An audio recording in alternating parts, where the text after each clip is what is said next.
Good evening and welcome to Encounters, the late night UFO talk show right here on TikTok. I'm your host, CmdrAleon, on a beautiful Saturday night all over the world, hopefully. And this is our show, Encounters. And we are going to have a new segment starting tonight. Cat Mama, good to have you with us. Thor, good to have you with us. We're going to have a new segment tonight. And it's going to be UFO updates. And one of our members of our C5 group in Connecticut is coordinating the best UFO information. So we're going to have a new segment here on the show, which is exciting. On Encounters, the late night UFO talk show. I'm CmdrAleon, your host of WESU's Sunday morning show. And that's the Cosmic Eye, NPR Pacifica Radio, also known as the Ashtar Command Radio Show, because the show is dedicated to my space brothers and sisters of the Ashtar Galactic Command. So I've been doing that show for 20 years. So new people coming in here, welcome. This is the most talked about UFO show on social media. And this is a talk show, not a debate show, not a show where people have glittering lights going on or people in clown outfits or, cow outfits dancing with disco lights. This is a talk show. Just like I've done radio, this is like a TV version of what I do on radio. Courtney, hello. Hello there, Thor. Hello, Kim. Thank you for joining us. Jan, good to have you with us. And I want to make sure that our person that's going to do the UFO reports is going to be in here tonight, hopefully. So welcome, Vicky. Welcome, everybody. I just added at least one or two new videos of really interesting footage on Ashtar Command Spaceship News on my page.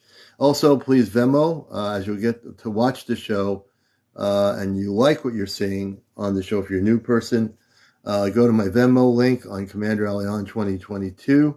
It's on my main link right up there with the little round blue area is with the planet. You press that. The link's there. You can Venmo during the show. Any donation you want to the Venmo. Skip to Grace is with us. Grace is one of our Connecticut people, also one of our moderators. And we have a few moderators in our group that keep everything on this TV show running smoothly. So welcome everybody coming in here. Please share and like, tap the screen. We want to get it up to 50,000 likes tonight. And I'd like to get 50,000 followers as well to keep it going higher and higher. But I'm doing it the organic way, so I don't have like 10 million followers. I'm doing everything organic, so I want to have real followers, people that really want to follow the show and the things we do. Frank, thanks for joining us. Good to have everybody wear it. Stand alone. Deborah D, well, thank you for the likes. Everybody coming in here. And we're going to amp it up here. We're just getting started. Big Girl Storm, welcome to the show. I want everyone to tap those screens. So if only one person's doing it, we want to get 51 people, 100 people, however many people you have in it. This show gets amped up as we go in here. We'll usually have over 100 plus people in here as they find out about the fact we're on. Chesno, my other person with our Ashtar group here, our contact group is here. I'll get into details a little bit about our C5 activity. We're going to do an Encounters live C5 in Connecticut. I'll get into that in a little bit. Thank you for the Earth and the New Universe. Thank you, Chesno. Oh, that's great, man. I appreciate that. Already got the gifts coming in. Thank you so much. And if you want to also gift the show with your TikTok coins, I encourage you to do that as you get to watch the show and you're new to it. Then decide whether you want to do that. Obviously. Pete Star TV, good morning over there in Ireland. Good to have you with us. We appreciate everybody coming in here. We're just getting started. And we're going to be doing that next Saturday. I'm really asking my higher-ups to make sure that hurricane stays away from Connecticut and that the skies are clear and that we can have a really good C5 here on TikTok. So this will be really good for us because we'll be able to show you whatever we see. We're going to have, and we're coordinating this now, our friend Zilla from Maine has been invited to come down to join our C5 in Maine, in Connecticut, and we're going to get him involved in our C5. He's got a very strong connections with the space people on many levels, and I think his being at RC5 will actually enhance the activity. I'm really absolutely certain of that. So we're getting ready and really excited about finally having some good weather, minus the hurricane on the East Coast or coming up from the Atlantic. We're going to get into a whole bunch of things tonight, but we're going to wait till we have more people. Good evening, Rachel. Always as we have people come into the show for the first time, if you've had any, sightings, we want to hear your stories. If you have 600-700 followers, you're now able to come on with just audio, but that's better than nothing. So we can hear your audio and you can come on live. If you have 1,000+ followers, you can come on not only with audio, but you can also come on your screen. There'll be a little camera. You can open the camera up to come on live with us here. Also, we're going to be wanting to talk to people that have had visitations. So ET visitations, your UFO sightings, and of course, disclosure. I got a feeling there's a lot happening behind the scenes that we don't know about. Things have been, so I get the sense that something major is happening. I haven't quite figured it out yet, but definitely I feel something very, very major is happening. Pisces, welcome to our show. Everybody coming in here, please share and like, please tap. Share with everybody you know that's open to this subject matter. Share right now. Let them know we're on here on live. This is your late night show. When all the other UFO shows or people that are talking UFOs go off, then we come on late night, and this is the show to be at. And we also invite the other creators to come on here who've done UFO discussions or things to share what they're getting. It makes it for a nice collaboration. Colton 162, Amy Gossard Couch, welcome. Christian, welcome to the show. My, welcome. All the new people getting in here. Woody Corbin, Crazy Horse, thanks for the likes. Mario Gomez, good to have you with us. This is the Mario Shuttle. Mario still looking at the sky. No UFOs yet. Mario, they'll be there. They'll be there in time for sure. Michael, thank you for that. That's electrifying. That's what I needed, some electric. Super, welcome to the show. This is the late night show. Your host, CmdrAleon, the man from Mars with the Ashtar Galactic Command, also involved in the media. Slim Jim, good to see you there. Jod, thank you for the heart. And also host of the WESU radio show for new people here. I've been doing radio for 20 years on NPR Pacific Radio, Ashtar Command Radio. Kit Kat, thank you for that. Man, you folks are beautiful. I send my love back to you. Later in the show, I've picked one of my ET crystals for the show. I'm going to show the crystal to you, and you're going to tell me what you see in it. I have all my crystals are off-planet crystals. I mean, the way I've picked them over the last 15, 20 years, there's always something in the crystals that is going to blow your mind, so to speak. We'll do that later in the show. We're going to do interviews tonight. I don't know who's going to be on here. I never know who the new person is that's going to be on here. Somebody in the world out there is going to be on TikTok and has a story to tell me regarding their encounters. Stacy T, good to have you with us. Big Girls, thank you so much for that, for the cat paws. We appreciate all your beautiful gifts. So, when we get to about 100 people, I know right now we have 75. I don't want people to be shy or nervous about coming on here. If you've got 1,000 followers, thank you so much for On Blue. That's beautiful. I love that little gift. The On Blue. And so when you come on here, if you've been afraid to talk about your encounters or contact or being taken on a ship by a space being or a group of space beings, don't be afraid. Trisha Hours, welcome to the show. I don't want people to be afraid to come on live here. There's a lot of garbage that's gone on in the networks over the last 30 years when this subject has come up. On here, because I'm a contactee and I've had my encounters with beautiful beings in the 60s that were like us in a spaceship, I can completely honor all the visitation stories, the things that people have. I honor them because I've been there. Not only do I do a talk show and a radio show on the subject, but I'm also a contactee. So I can relate to your stories. Darlene, thank you for the bear. We certainly appreciate it. Anyone ever been to another planet? That is a great question. I'm pretty sure some of the people out here that are coming in here that have been contacted by various star beings or light beings have been taken probably to another planet. That's a great, great question. Darlene, thank you for that as well. We appreciate that. And I'm sure we're going to have some interesting stories. Michael, thank you for that as well on Beyond Blue. I'm really just getting amped up here. You have not missed anything. The shows are recorded, so if you do miss a show, it'll be on my YouTube channel. Ashtar Command Spaceship News is now part of my encounters, and my encounter shows are now put on YouTube. Do you know how old the Earth is? I did do some research. I know it's in the billions. I don't have the exact numbers, but it is billions and billions and billions of years old. I don't have the numbers exactly on me right now. So in billions of years, for people on here, think about how many intergalactic civilizations have come and gone from Earth. Billions of years of this Earth history. Could you imagine how many civilizations have come and went? So many. You know? So many. And Chesno, welcome back, man. Good to have you with us. I hope you're feeling better. I hope you're feeling a lot better. And everybody in here, welcome to this edition of Encounters. And again, I'm hoping there's some things going on that we don't know about. I got a feeling pretty soon that I'm shy. I'm not sure she's going to be on tonight. I get this feeling, I keep thinking about her, that she has some new information that's coming to us. You know, I don't know when it is, but I got the feeling she's going to have new information pretty soon. And we'll see.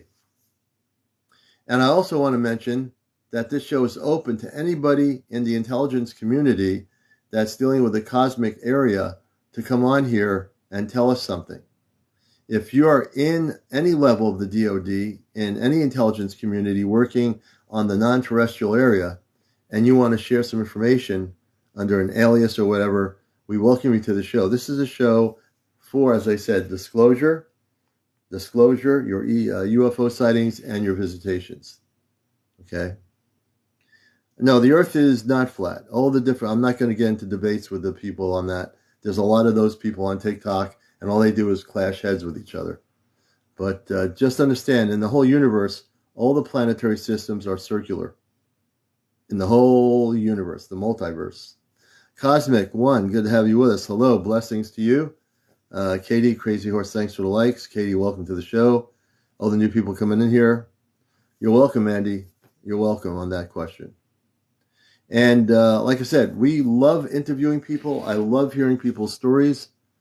Darlene, if you're in here, TikTok's reminding me to tell you your subscription is going to be winding out pretty soon. So you might want to check on that. Glass House, hello. Good to see you with us. Welcome. Good evening. And everybody coming in here. Lady Elizabeth, Jess Parker, thanks for the likes. Jake, thanks for being here with us. And that's true. The Earth is hollow. That's true. I know, Cat Mama, you love to hear people's stories. I get that, for sure. I do too. And Shadow, welcome to the show and welcome to Encounters. Welcome. Real Estate Auction, welcome to the show. Celeste, welcome to Encounters. Good to have you with us on the show here tonight. So as we get amped up, I was watching some video footage about nuclear testing going on. And this was sometime earlier, I was seeing these videos. I keep getting these people create these contents and you don't know what the contents are related to, as if they're promoting this fear-based stuff that, they're getting ready for this conflict. Now, I haven't felt that energy yet at all. I don't think that's where we're going. But there are people on TikTok that have to promote the fear-based content of, did you hear this? That they're going to do this and they're going to do that. Tarina Blue Tea, welcome to the show. I'm going to say this regarding this planet from an Ashtar Command perspective. I want to be very clear about this. If any government or any of our nuclear missiles in the United States or any government, if nuclear missiles are tested, are used, the galactic levels will dismantle all the weapons and all the electronics to shoot off those weapons in a nanosecond. So I want us to make this clear, because I've seen 2 or 3 of these videos popping up, and these people create this content, and I'm trying to figure something out here. And I'll get into the inner earth as well, tonight as well, my knowledge about that. But if you see any videos promoting fear-based things like nuclear war, please do not get absorbed into it. I'll just say this just very quickly. The Ashtar Galactic Command and the Forces of Light could dismantle every single nuclear missile anywhere in the world within seconds. Shut everything down within seconds. They're not going to let it happen. If any government tries to do that, because they know that the nuclear energy from the explosions would reverberate beyond Earth and beyond this planet to other solar systems. So now I'm speaking in terms of Ashtar Command, CmdrAleon, for a moment. It will not happen. We're not going to let it happen. And when I get in, if I ever have to be put on red alert, I will tell you. But that will not be tonight. There's crazy things happening around the world, but that's not going to be one of them. Stargazer, welcome to the show. It happened to Japan in 1942. Yes. And we will get into things in general. I also will have guest interviews.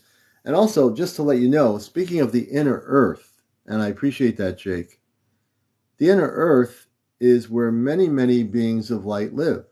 So people that live on the surface of our planet, many of them, billions of them, have no idea that there are beings living in the earth. They think it's just one solid rock. The earth is not one solid rock. That's the things you've been taught in school. That it's one solid rock. Gloria, thank you for the roses. I appreciate that. Yes, journey to the center of the earth.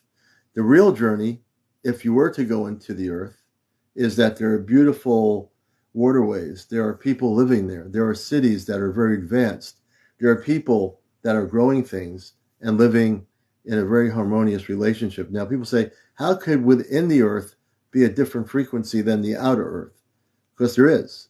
It's beyond human 3D comprehension. The inner earth operates in a very high frequency of light. The outer earth is now evolving into a much higher frequency of light. By its evolvement into that higher frequency, that's why you're seeing a lot of the spaceship activity around the planet now. People say, what's going on? Why are people sharing UFO videos on TikTok? Why? Because it's happening. People are having encounters, having visual encounters. They're seeing things they haven't seen before. That's why it's happening. Okay?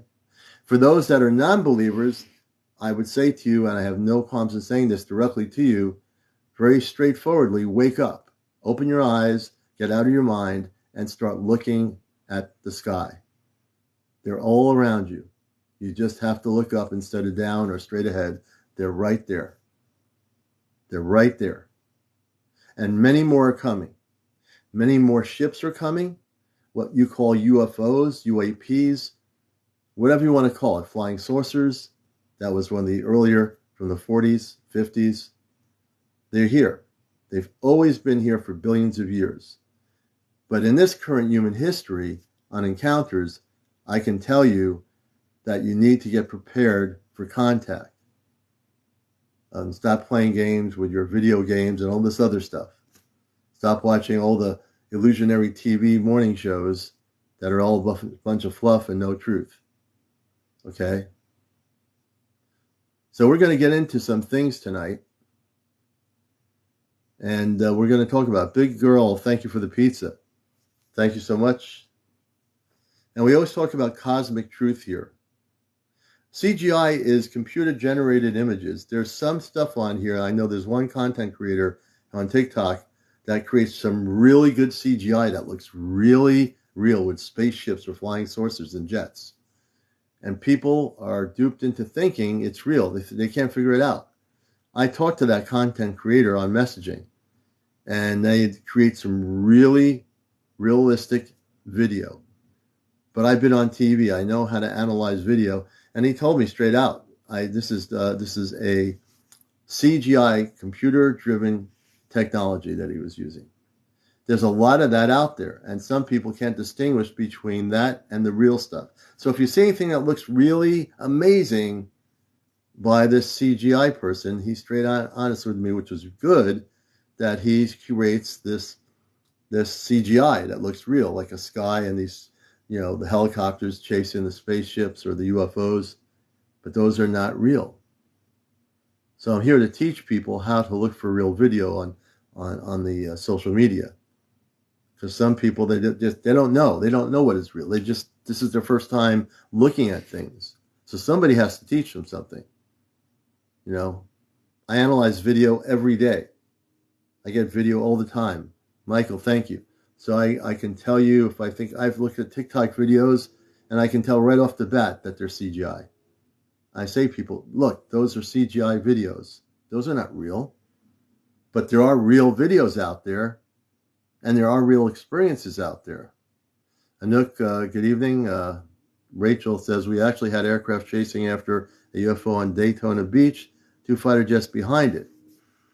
See, that's a real story, what Rachel's sharing, talking about something like that. Was the moon landing CGI? No, it wasn't CGI, but it was something else. It wasn't CGI, though. Celeste says, when young in dream was lifted up white light. When I was young in dream, and thought it was a religious experience, not sure now. In a white light, you probably were lifted up into a higher frequency, it sounds like. Let's see. Will the general population be okay? The general population will be okay. The general population, which is billions of people, is going to have to wake up. Because billions of people are not aware of what's going to happen here. In a positive way, I mean. And let's see here. Ann says, I can send it to, when an email says it's too long a video. And if you send me your UFO video or whatever, thank you enough for the roses, I will take a look at it. You can send it to my email, if you wish to. Paul 345, they're using our resources. Let's see here. Okay, positive way, yes. Thank you, Diane, for the roses. The best is yet to come. We are in good hands. Jake is absolutely correct. The best is yet to come, right? It's not going to be all doom and gloom. All these people, these content creators, a lot of really creative people they're the content creators that create the negative scenario things, and that's what they create. But that's not in this particular timeline. In this timeline, we're going into a much more positive state. Even if you look at the world on TV, you think, well, everything's falling apart. We're going into a whole different energy, a whole different vibrational pattern. And on my show here, I have the ability to share things differently than other content creators because I have had a contact experience. I have seen many of these, what I call spaceships. I've seen things in a different perspective, because I listen to people's stories, which are beautiful. And some of them might not be totally positive, but they're telling their stories. They're sharing their experiences in real experiences with non-terrestrial beings. And that is really important for people to do that, Let's see here. I am still being punished. Professor, welcome back. Let's see. Jan is there. Let's see. I'm just reading people's comments. Can you speak on September 23rd, 2023? Before I speak on that, I need to know what you mean. What is September 23rd? What's happening on September 23rd? Or who's projecting something? Meowser, thank you for the heart. I'd be interested to know, can you give me a little bit of information on September 23rd? I've not been focused on that, so I have no idea what's happening or what might possibly happen. Rebel 6724, yes, I see UFOs all my life. Let's see here. JJC, good to see you. Glass House, thank you for being here. Zilla is here with us. And I'm hoping to get our other person on here. Let me see if I can do that. We're going to bring, here it is. I'm going to send him a message. And hopefully he will come on.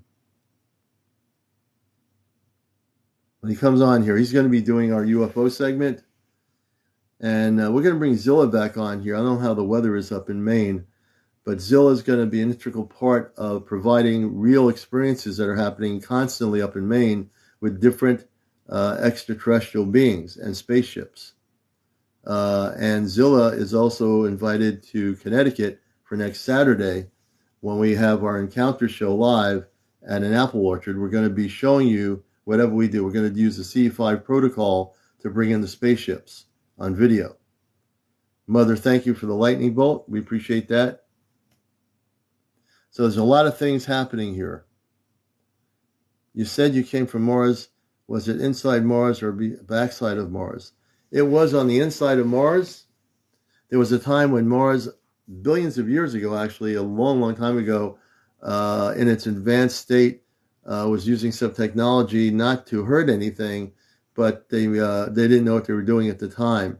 Mars now is a planet where people could come on the surface. Michael, thank you for the microphone. Thank you for the roses. Thank you, everybody, for that. And so Mars was once a planet where it was the surface dwellers had to go within the planet. They had all the things necessary to go within the planet, just like on the inner Earth, the inner part of Mars.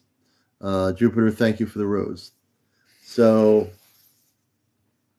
but Mars is a very beautiful planet, which is unbeknownst to scientists on Earth.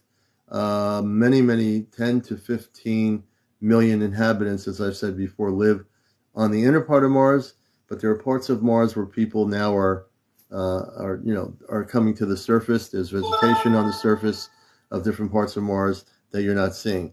Michael, thank you for the donut. N says it had two white lights, just still, and just poured disappeared. Interesting. Whoops. And we're going to thank you so much for the Earth. We appreciate that so much. We're going to invite people on here, and I'm hoping that Mystic Mark is on here. I was on messaging with him earlier about the new UFO segment for the show, so we'll see if he gets my message. And if not tonight, we'll have him on tomorrow night. September 23rd. And a secret, all I know is get ready for it. So September 23rd, I missed part of that. What's supposed to happen September 23rd? If I get direct information or if someone shares it more specifically, I can more or less respond to it in a more direct way. I'm going to go read the comments here.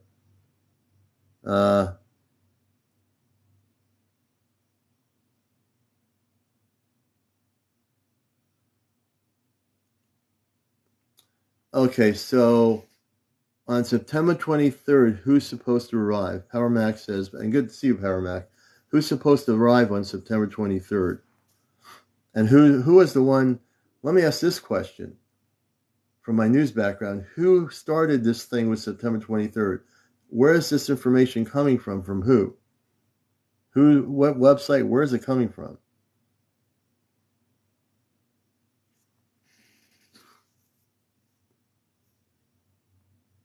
I mean, I want to have as accurate information as I can. Let's see here. The moon is actually an artificial structure, Mandy. It is an intergalactic base, so to speak, that was put here a long, long time ago.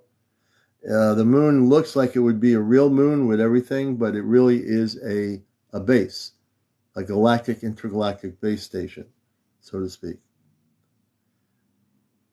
Judy White, do they look like us? Many of the space people look like us. About 95% of them look like us. The other 5% might not, but 95% of those from other planets look very similar to us in form. I'm reading people's comments. A green comet will cover the sun for 3 days on September 23rd, blocking Earth. And who's stating that? Where is that coming from? Is that coming from NASA? What's the source of that information of September 21st, 23rd, I mean? Can somebody tell me where the original information came from? Now you're dealing with a news person here. My news background is to ask the question.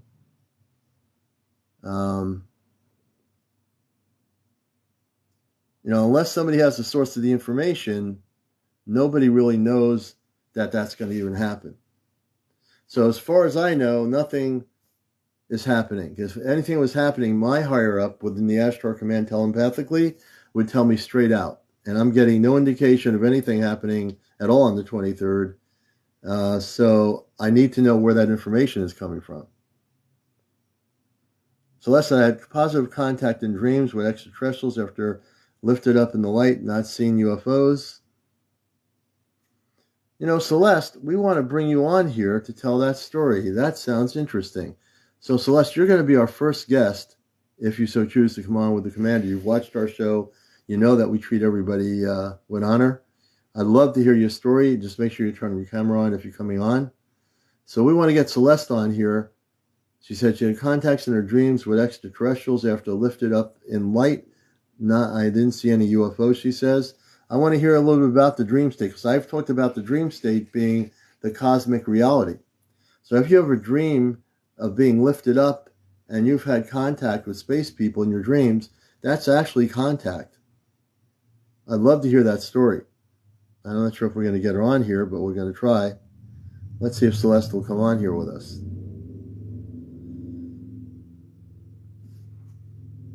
We've invited her, or him, or her, and see what happens. Celeste, if you want to come on here, just press the accept button on your TikTok, and we'll have you on our show.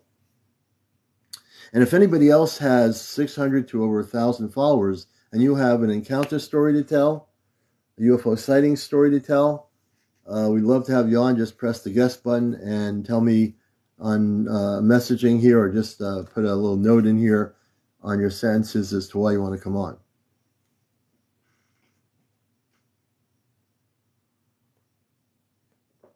Felicia Townsend, welcome. Starseed, welcome. Welcoming all the new people to the show here. Russia supports the hit our man. That's something, let's see here. Power Mac shared the live. Why do rational comments go to the wayside? Only doing flood on sensationalism gets acknowledged. Doing flood. You're talking about when floods are happening, that gets news coverage, I think you're talking about. Oh, doom? Yeah, because that's what the media does. They show you doom and gloom stuff like flooding and all this other stuff. And instead of telling you the truth about the things we're talking about, none of the national media or international media is covering this, talking about this. Well, we are. No, I don't have any connections with them knocking on my door. I'm operating in such a high frequency, they can't even come knocking on my door. If they ever did, the command would zip them back out where they came from. I don't even care about the men in black. I don't even think about them. Oh, the media? This live? No. I have no troubles. I'm well protected. I work in a very high amplified frequency in my body. That's the part of the big reason they won't touch me. I'm not afraid of anything here. So we're going to give it a little bit of time here. And I'd like to get some people that have never been on live before to tell their stories. And that's really the beauty of all of you out here. Without ego, all the time I've been on radio for 20 years in media, I really always like to listen and hear people's stories. Because the stories are the truth of what's happening out there. The stories now are really the truth of what's happening out here around the planet. People having so many things going on. And I got to believe there's 162 people on here. You mean to tell me none of you have had any visitations or encounters or sightings? Come on now. I know some people have. Don't be afraid to come on here. If you have 600 or 1,000 followers, I'll put you on here right now, and you can share your story for the first time with everybody on here. And our programs are taped, and our programs are shared on our YouTube channel, Ashtar Command Spaceship News. My story would be about spirit. Let's see. I wish, other than a 3-day coma. Lilia says prophecy. Dakota says I've had encounters in a dream. Well, Dakota, that's just as important. Mystic Warrior, I've had several lately, and I don't have a subscription. Let me see here. So, Dakota, we're going to bring you on. And Mystic says I've had several lately. Okay. So, Dakota, you're invited to come on live. I'd like to hear your story verbally on our show. The dream state is always really fascinating to me when you have encounters through the dream state, which is actually an active state of encounter. Let's see here. And Zilla, our friend up in Maine, is having contact all the time. PowerMac said, I've had contact. And PowerMac, we want to follow you. If you take your thing off of private into public, I can follow you. We're waking up to the 5D 6D. And we have Liz Marion Ox. Okay, and let's see here. So we'll see if Dakota, we'll see who wants to come on. I don't do live. Oh, darn it. Dakota, I don't do live. You have all the followers you need to come on live. I was hoping you would, but that's okay. If anyone else would like to come on live and share their stories about disclosure, your UFO sightings, and ET visitations, we welcome you to come on live on the show. I'm your host, CmdrAleon. Please join us here tonight for another great show. And I certainly, as we're waiting for guests, I can share a lot of things, answer questions. The Cypress, thank you for the roses. We appreciate the gifts. The Cypress Life.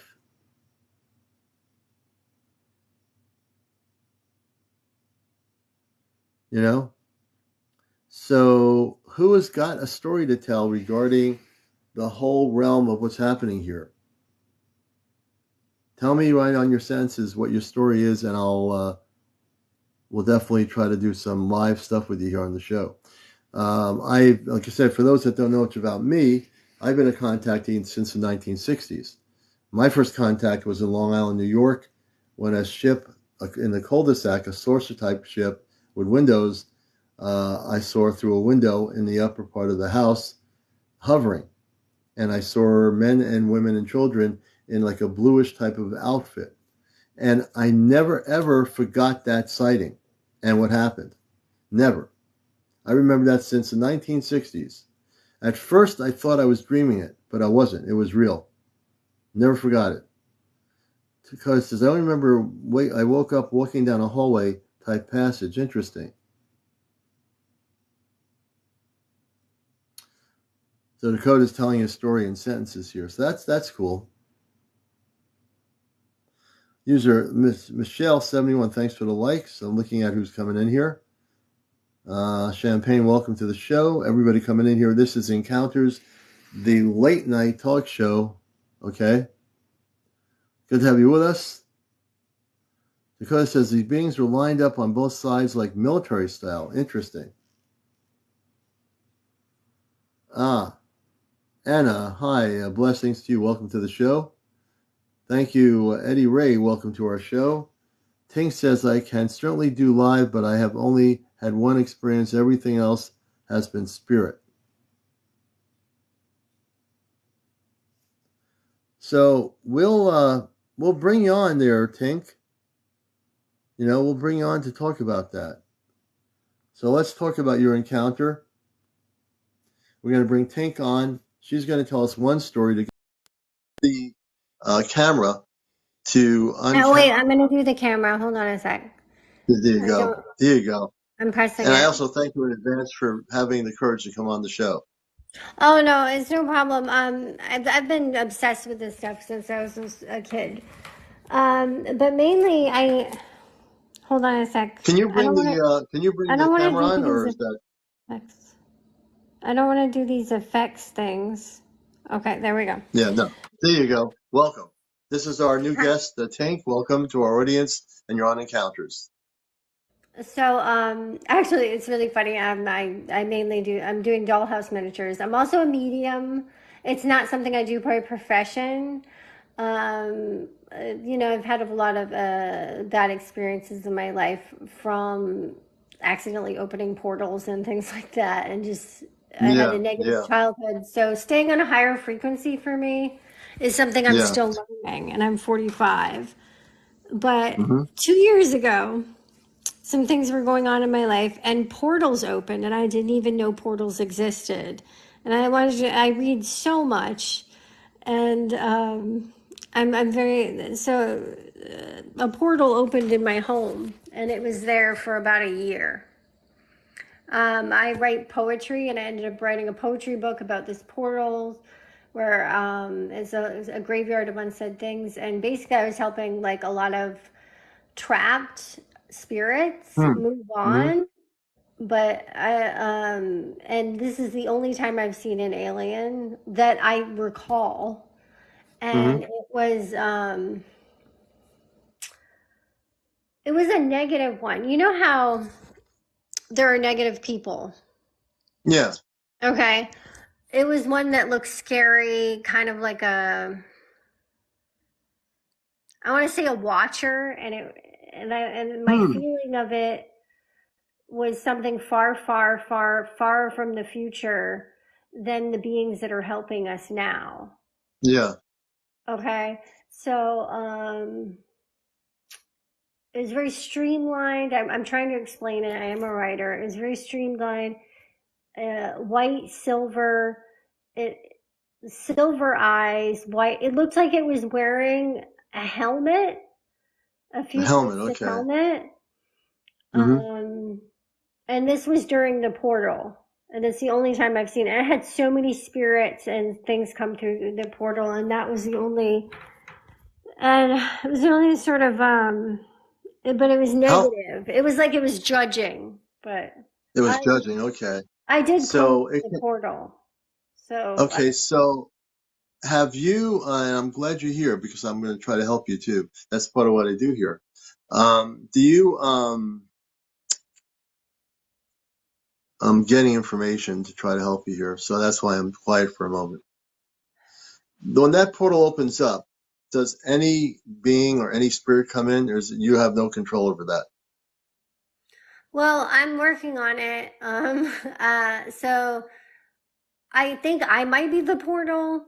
I'm not really sure. I Hmm. haven't quite figured out, but I have closed portals. Like at one point, it was like a mirror. I think I have PTSD. So Hmm. apparently, my intense feelings, and I've been a medium since I was a small child. Hmm. I Hmm. was like homeless with my, Hmm. mom as a teenager, and I had a lot of abusive experiences. So this Hmm. opened me up to other Hmm. dimensions. Yeah. And I wasn't really aware of it, but throughout my life, like I started becoming more aware of it. Well, I had a good friend that died, and I had been a medium then, not a Hmm. practicing medium like my close friends. I helped them and stuff. Hmm. Anyway, after her death, and a divorce, things started getting like my intense emotions opened up portals and I didn't know Yeah. portals existed. Hmm. That's all I can say about it. No, I And understand. Go ahead. I was seeing tons of things. And so and now I've always believed in extraterrestrial. I mean, it's just common sense. It's like something I feel in my bones. That was the only time I've seen any extraterrestrial being watching me. Hmm. Um, That being with a helmet, what did they communicate with you? The negative being, the ET, or no? no, it was like an apparition. Apparition. It was like it was like on Star Trek. Oh, come on, it kept going in and out. So Yeah. it wasn't an apparition, it was like a frequency that was beaming in and out. In and out from the Just portal, because right? the portal was open. Hmm. So it wasn't there every day, but it was always Yeah. in the same place when I Hmm. did see it.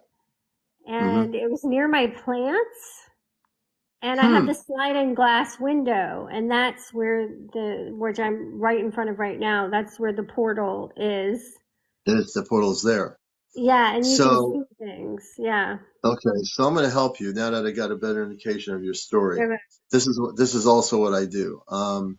I work with very high Christ frequencies. What I would call, I have what you call the Christ. I worked a few months ago. I started having the Christ go into me. I can't explain it in words, but I helped somebody who had a sciatica.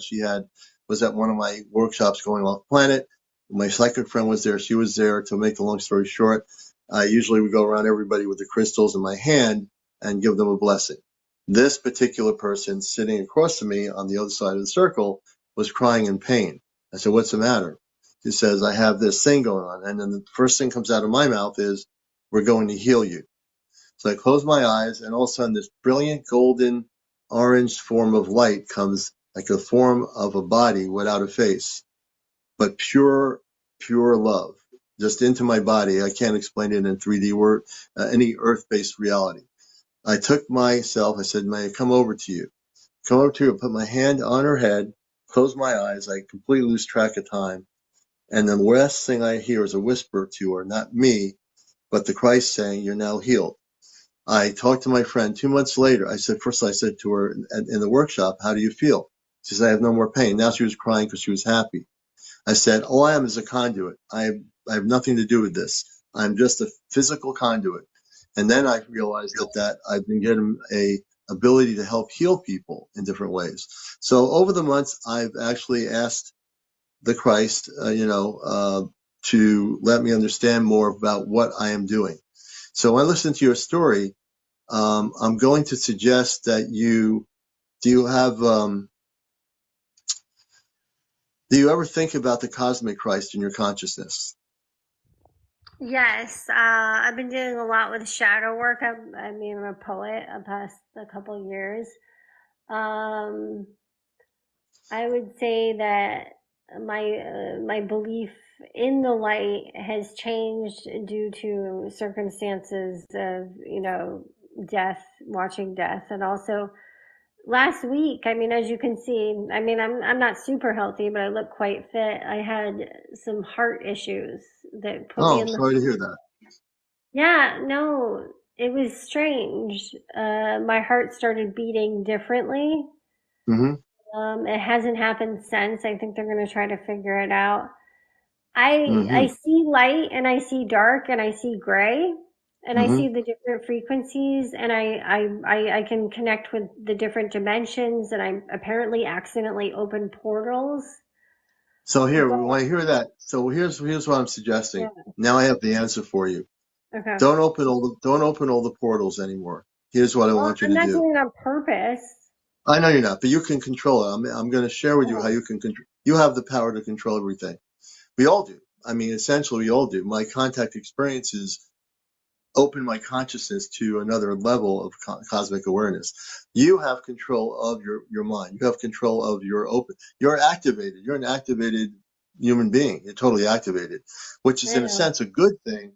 But when you're activated on so many levels like that, I want you to take empowerment of control of that. So it's so like, even though you naturally have this beautiful ability to open all these things, you can say, "Wait a minute, I don't think I want to open this because this is bringing this." So the portals that are bringing in those negative experiences, you can close them off. You can just say to yourself, "I ask that the beings of the Christed levels of light, close these portals that are not serving the positive," and they will close them off. And then I'm having you an can issue actually, with the word Christ because yeah, but I'm talking about the cosmic Christ, not earth-based religion. so See, I work at a, you're talking I'm, about the light being that creates the universe. You're not talking about like Jesus. No, well, no. Jesus is on earth. Jesus has been mismangled. His words, the word Jesus on earth. Earth-based religions use Jesus in a totally wrong way. They don't even understand who Jesus is. So you're Jesus talking came about a from the star. stars. You're talking about a star being Christ. Is that what you're talking Yeah, about? I'm talking about star being Christ. That's Okay, the true Christ. The Christ that people worship on earth is a diversion from the true Christ, which has nothing to do I with agree. religion. So this is where I'm at. So now you understand where I'm at. I'm not talking, I don't even operate in that mode. I operate in a cosmic Christed mode in everything I do. There's a lot of people here who understand exactly what that means. So if you are willing to connect with the cosmic Christ, forget the earth-based religions, and and ask the cosmic Christed beings to assist you, they will. They can invisibly come in and clear out all the energies that are affecting you in a negative way, and you can have a most beautiful experience. You don't have to have those things happen anymore. And so when you see this in your mind's eye, is it like blue?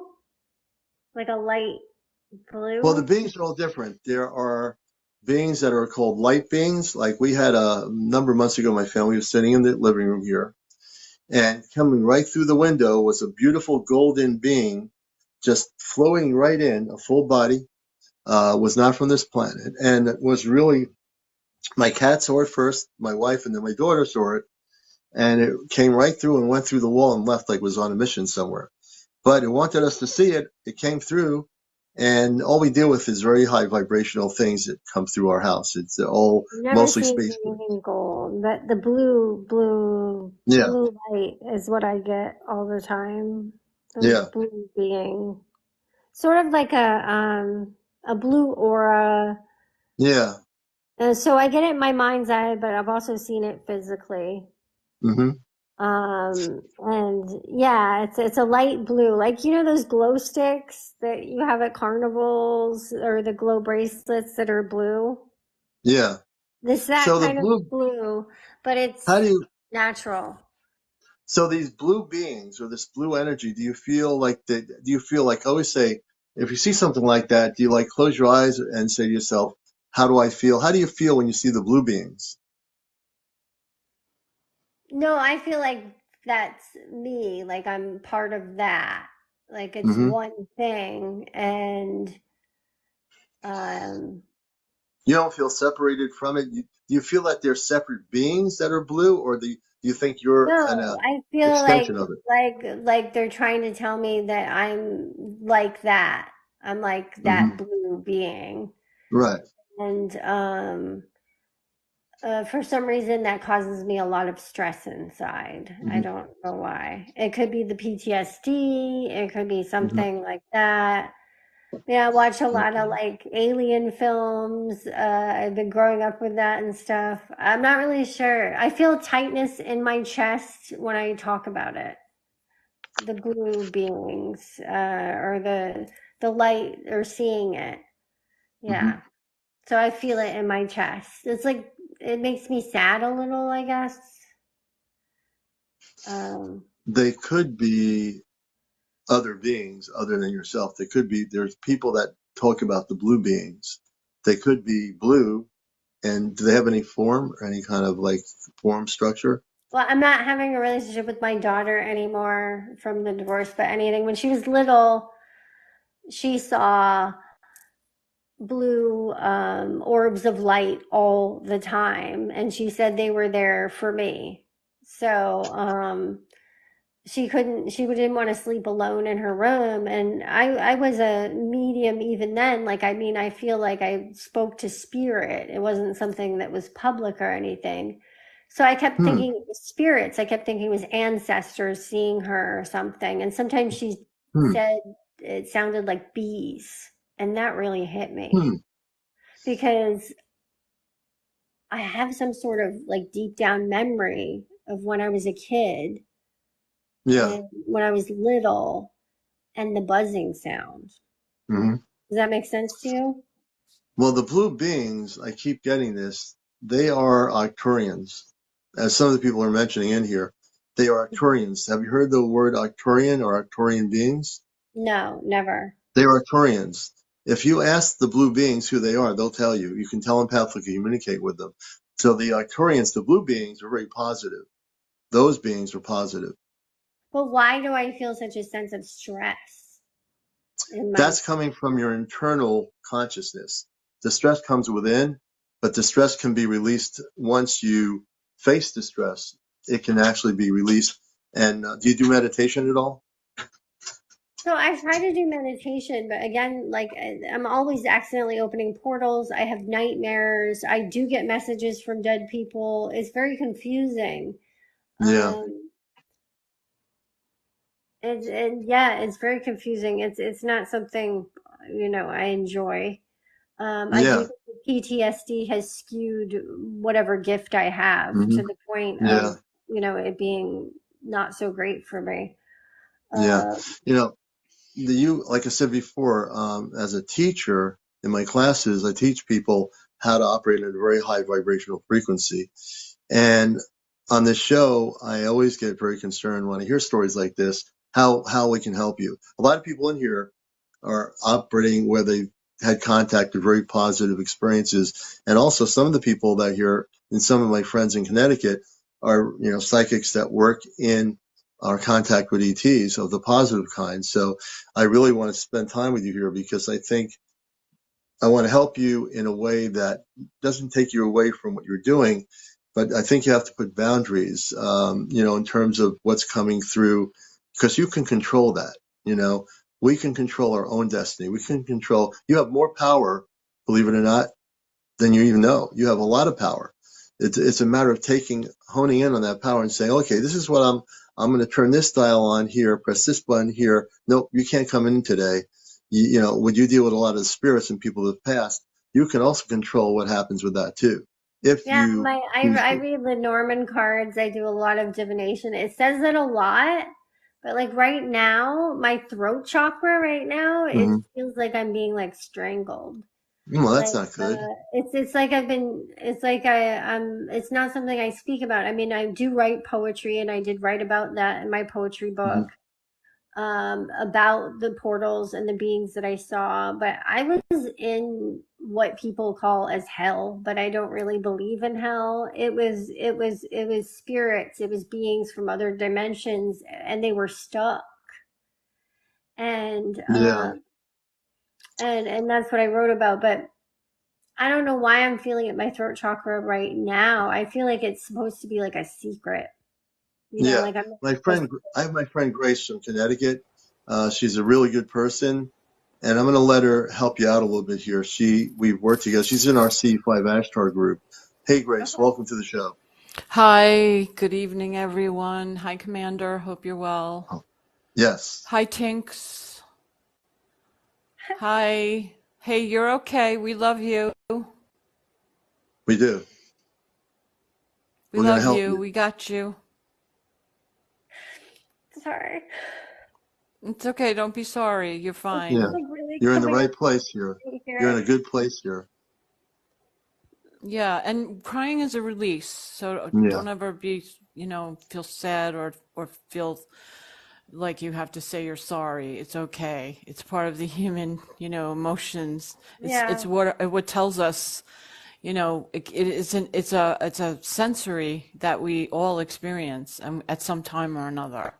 Mm. Yeah.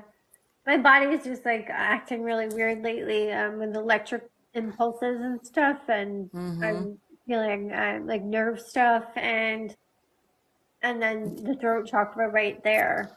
Yeah, Mm. you're a very sensitive person, it sounds like Sensation. to me. And what I was picking up while Commander was talking with you is that you are just blown wide open. Yeah. And you need to kind of reel it back in.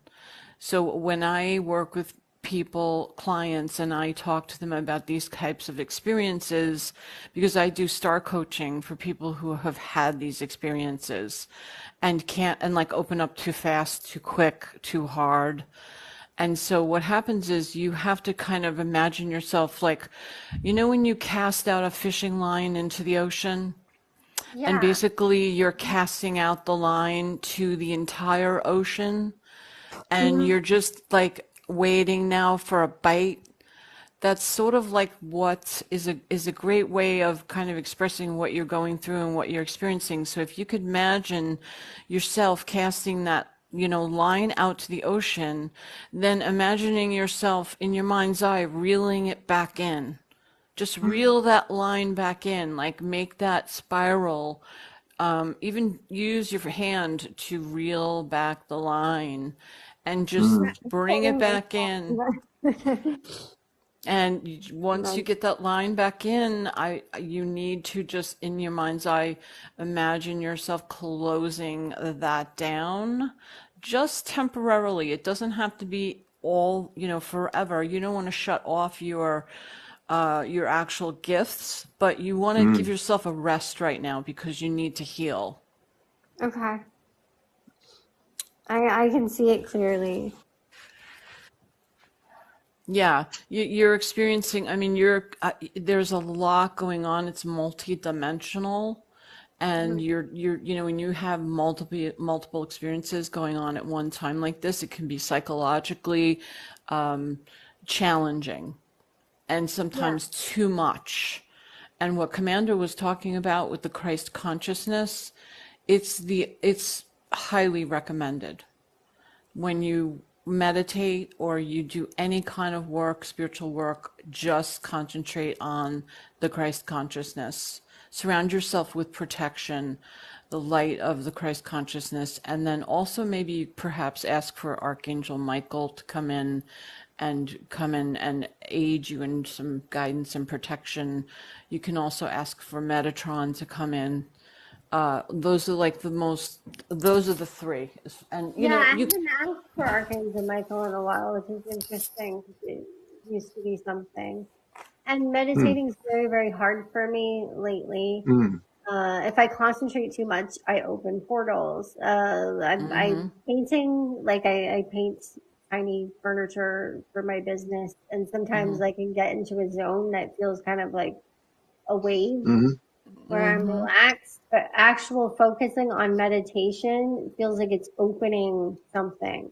Yeah, so if that's happening, then don't do it for a while. Stay away from it. Just stay away from it for a little while until you can get your bearings. And then once you get your bearings, I mean, I would love to work with you, and I know Commander would also, we can help guide you in any way. We have lots of ways we can guide you along the path so that, there's no need to go through this. It's sort of like this unseen warfare that you're experiencing.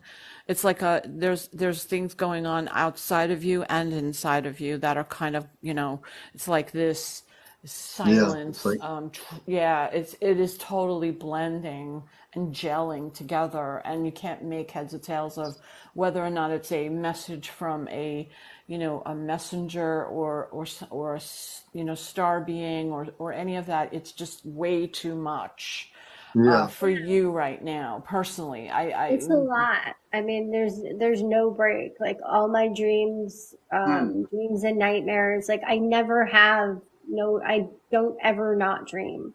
Like, and a lot of the poetry that I was writing about were like my dreams, and they came true, even in a metaphorical way. And it's just, it's a lot because like I don't want to sleep, and then when I do sleep, I'm not resting. Yeah.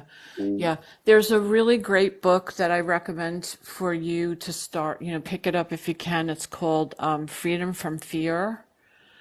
And it will really help you tremendously to concentrate on just reeling it all back in and getting a hold of what's happening, because it's like and a lot of times I will have many experiences with my clients and people I've worked with over the years with psychic development and spiritual development, is just being able to know that you have control of you have to be able to control your thoughts and control your own mind. If you can't control what's happening, then you can't be putting yourself out there. I wouldn't do readings. I would not do any kind of divination. I've never, I mean, like I do divination for like myself or something. Like I would recommend right at the moment to stay but away I from don't do it for other divination. people or as a job. I'm a poet, and I make dollhouse furniture. And that's fabulous. Go ahead, Yeah, I wanted. Commander. I'm getting that. If you let me do it, and I always have to ask this, like I told you my story, I'd like to do a healing for you right now on the show. Okay. Yeah, I Okay. need it. I'm feeling very blocked here. I'm having the heart problems. Okay.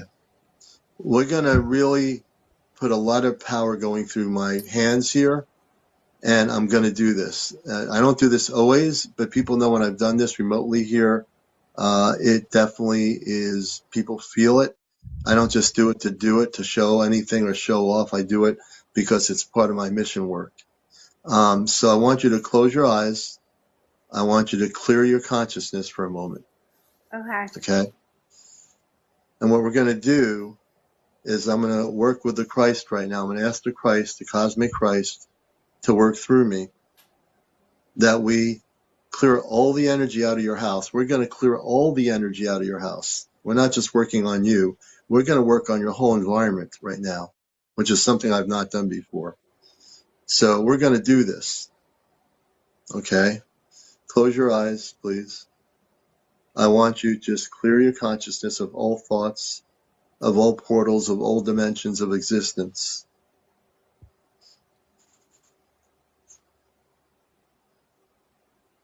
And as my hands heat up, that's usually when the Christ is working through me.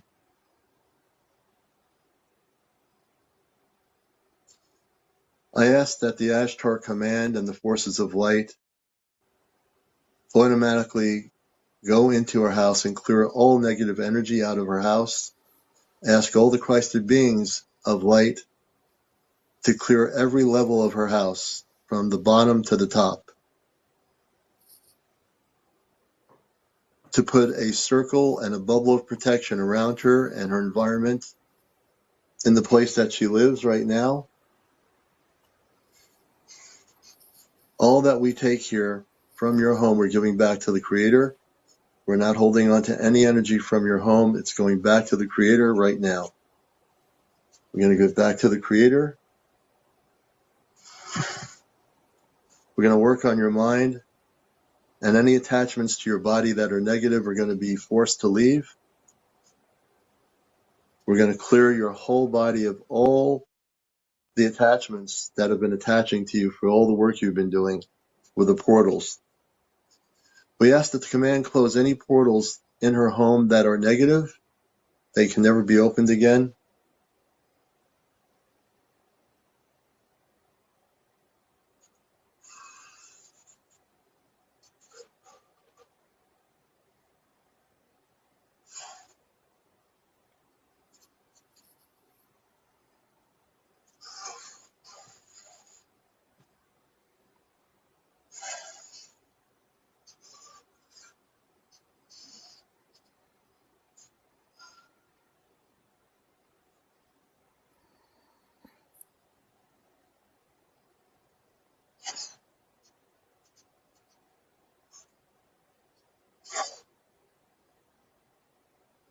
Okay. I I thank the Christ for working through me. Take a moment to breathe. Allow yourself to relax. Breathe, relax. Breathe, relax.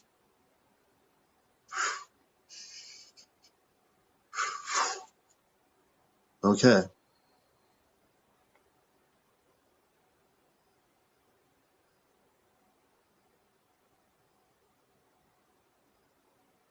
There were 3 portals. I got a message that there were 3, and I thought I had closed them. So that was good.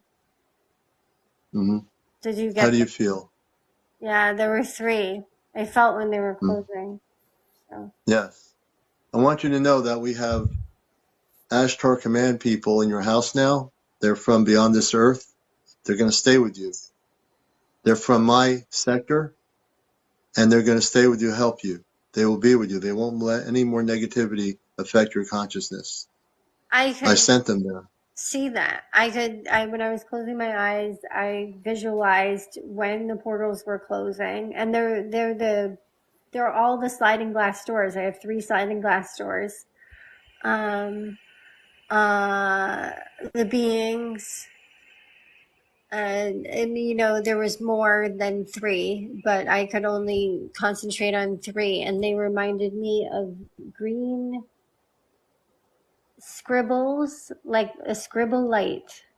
They just Mm-hmm. sort of came in really fast, and Mm-hmm. I could see that they were coming in, and they sort of gave me communication, like they were weaving. I got weaving things closed. They were weaving Mm-hmm. things closed. That's excellent. Um, um, And every time you have a feeling that one of those portals, is about to open, do that. And put that right back there in your thoughts, it wasn't weaving that really closed. conscious for me. Like it wasn't a conscious thing for me because of the PTSD and everything. Like once you Hmm. get into a black Mm-hmm. hole, you're in a black hole. I couldn't. I have a huge crystal collection. Well, you're on I use them automatic all the pilot. time. Yeah, you're on automatic pilot right now. Yeah, You need to get control of that, cockpit, as they say, right? You're in the cockpit yeah. driving the craft, so you need to get control of that now. And they are going to, when people hear me on here, and I've said it before, what I do is real. What you just saw now is something that I do. What I did is I did send space people within the Ashtar Command who are Christed beings to her home. They are there, and they will be there. She won't see them. They will reveal themselves when she is ready to see them. They look human like us at a very high vibrational frequency. There'll be nothing to be scared of. They are men and women, and they are very beautiful beings of light that are with you. So we're gifting you that from my level of consciousness with my space connections Thank you. I right now. don't see them as like us, but I can see their light energy in my mind's eye Mm, when it was happening in the time being. yes, So yes. now I'm thinking that the blue light beings that my child experienced when she was younger, and I've been experiencing my whole life, Mm, um, were not just spirits. mm, So the B sound, it was like a technology humming. It was like mm-hmm, vibrations. mm, And they were coming, and they would always come during times where a huge change was about to come in my life. And yes. yeah, um, but I feel like the blue being is here right now Yes. behind me. Like Yes, they're good. The Arcturians. I've never, and I read so much literature on this, and I've been growing up with this, and I've never heard of the Arturians or anything like that before. Yes. That's who they are. But Yeah. now not only the blue being is there, but my space people are there in your room too. You'll see them eventually. I sent them there and they I cleared feel house. a sense They're of going to like make this sure. green So, be like a green light, but that's about hmm. it. Grace, do you want to say, would you like to say anything? And also, I'm Shy. Our DOD contact is here. I'm Shy. Good evening if you're still there, here. Grace, what would you like to say? Yeah, I think that at this point, Tinks, it's probably, I feel like you're still actually Liz Marion made a comment, and she says, yes, get out of flight mode or out of flight mode. Everything happens for a reason. You're going to be all right. So Hmm. you have a lot of people in the room who are rooting for you, but it's very important that you focus and that you take this seriously and not. I think what's happening is there's a tendency to have just practiced this kind of like loosey goosey receiving for your entire life. So it's what you're used to going back to. So It's like I'm getting water right now that's since okay. someone told me to hydrate. So It's a very good idea. I Yeah, think that water is good. now it's time to ground yourself and it's time to reset. You're going to um, Yeah. reset the board. Like, it's, how when you hold on reset a second. the I'm board. getting my water. You getting It's water? Go just ahead, that get your water. Yeah, I'm And gonna have water as well.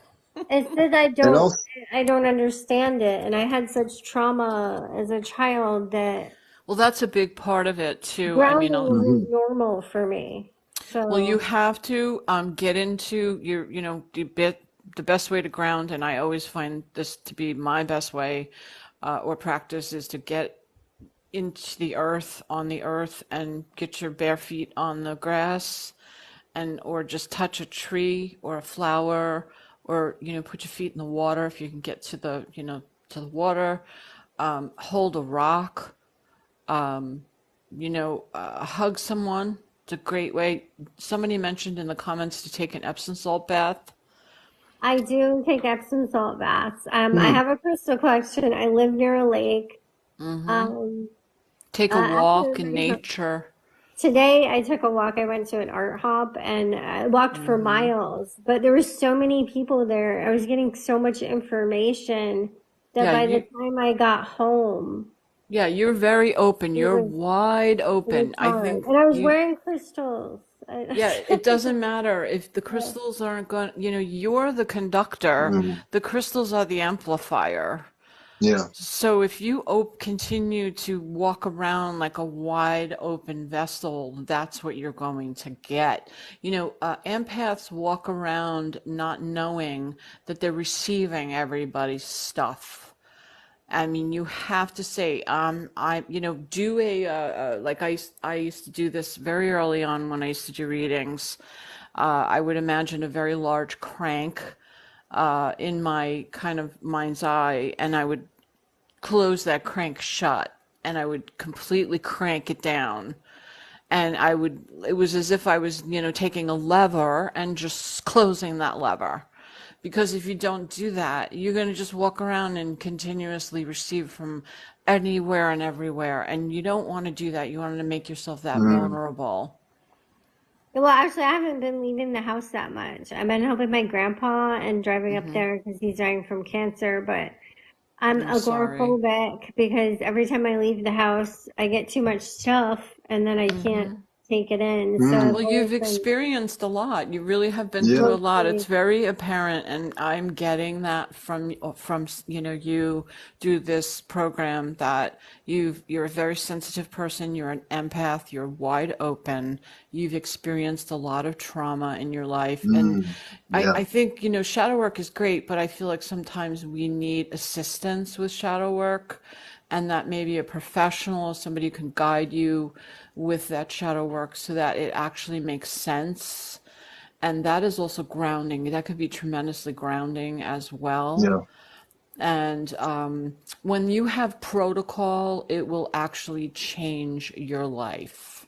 what's protocol? Protocol is like a formula. It can protocol can kind of mean any kind of action that you begin or take or do in Oh, yeah, I life. mean, hold on a second.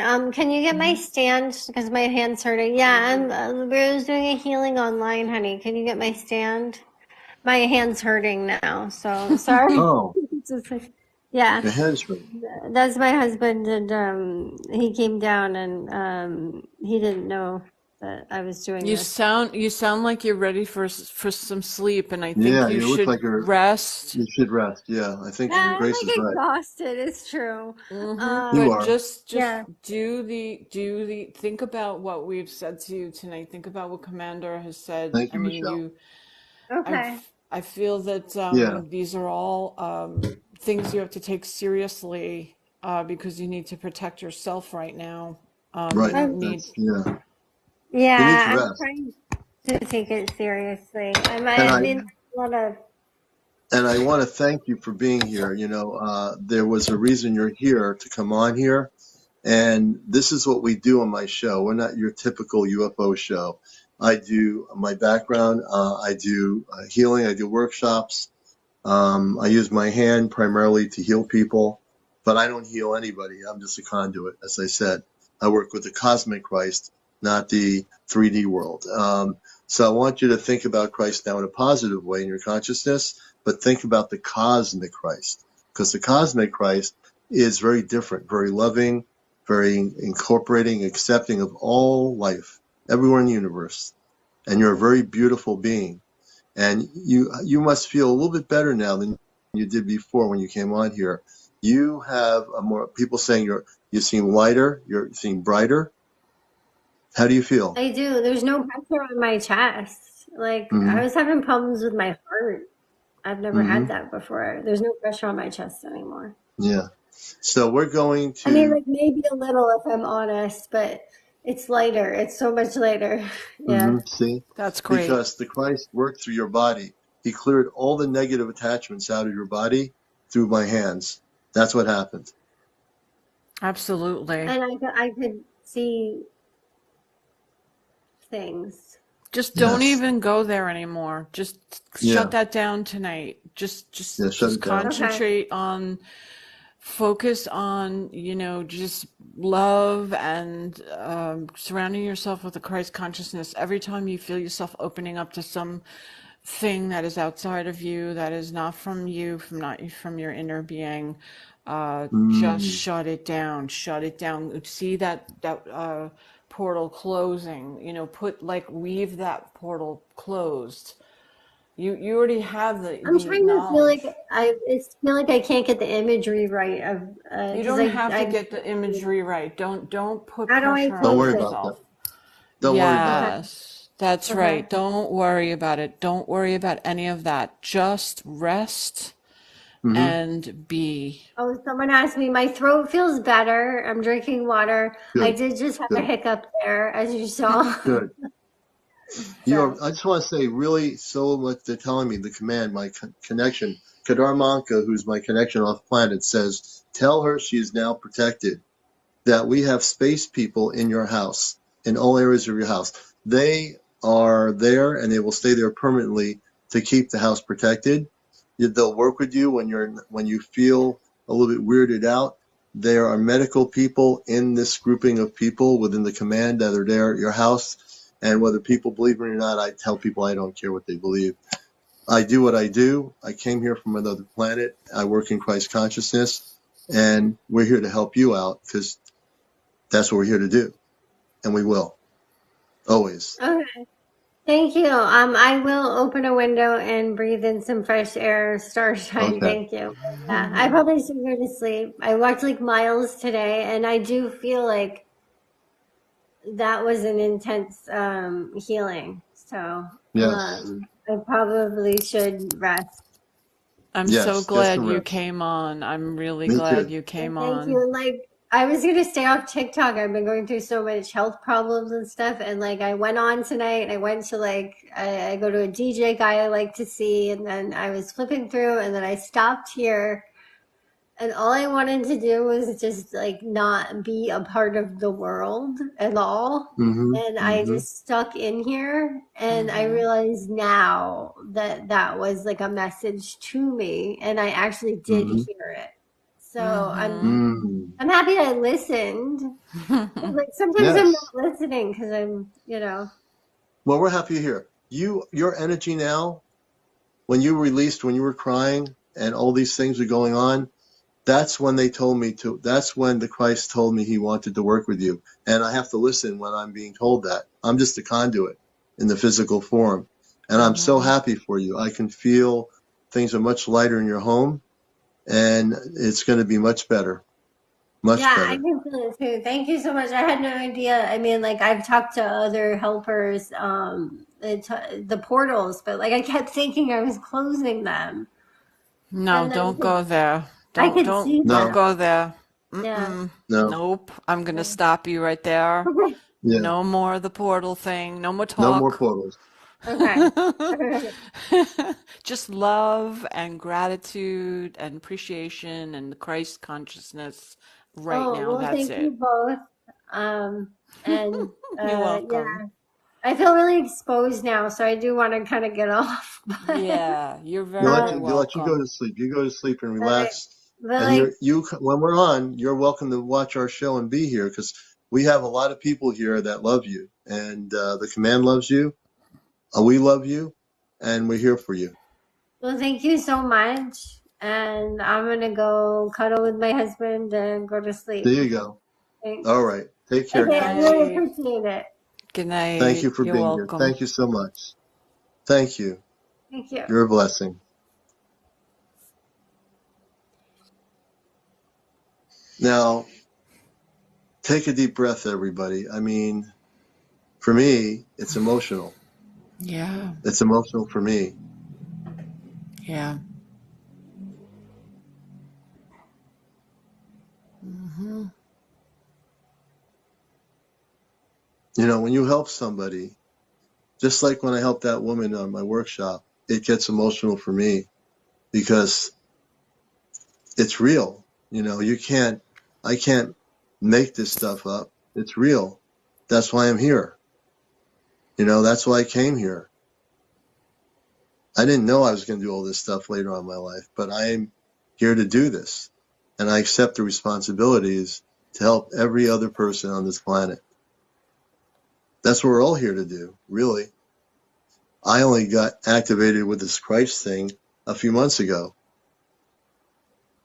So I take responsibility as a conduit. That's what I am when I need to be. She's well protected now. There will be no negativity in her home. The space people are there. They're staying there with her. The person I helped in Vermont that had the reptilians underneath their house, we had a ship go up to Vermont, if anyone remembers that live, and we got rid of the reptilians. They had to leave. Our space people came off the ship and we made them leave. And now, in their home, there's no more reptilians affecting them. It's all gone. This is what I do, besides my TV show here. Some of you might remember that. So there's a track record I have of doing exactly what I say I'm going to do. Okay? I can't make anything up. Whatever I share with you is cosmic truth. That's That why was, this show is what it is. Go ahead, Grace. yeah, that was fantastic. That was extremely moving, and so it was so real. I mean, that she came here, she was, brought in, Yeah, no doubt brought in. yeah. And I could feel energetically all the vibration. So I'm glad we took a moment because she was in trouble. She was in real trouble. And, I sat here listening. I was listening to her story, Grace. And I'm saying to myself, I'm sitting here interviewing her, and then I'm being told I need to help her. yeah, it was perfect. And I said, oh, wait a minute. I need to help her while Hmm. she's here. And she And will she have was no more. ready. You know, she was definitely ready. That's why she was crying. Hmm. She had been so suppressed with all these attachments to her. And they Yeah. closed all those portals down. They went in there and they zipped them right up. It was fantastic. And it brought, I actually, I never shared my encounter experience with you. I've had a couple. Mm, And I, tonight, while we were doing the Christ consciousness meditation to help her, mm. I saw okay, now, have you seen the movie The Close Encounters of the Fifth Kind with Dr. Stephen Greer, Not, his whole. no, I didn't see all of it. I saw some of it, though. Okay, and I was just trying to Google it, and I don't know if anybody can actually tell me this or not, and maybe they know. But there was a sighting in the very end when they were doing the CE5 group and they were doing their research. There was a gentleman in the end of the film who has an encounter with the healing space star person, and Mm, that was the star person that I saw in a meditation. I used to meditate in a group years ago, probably over 5 years.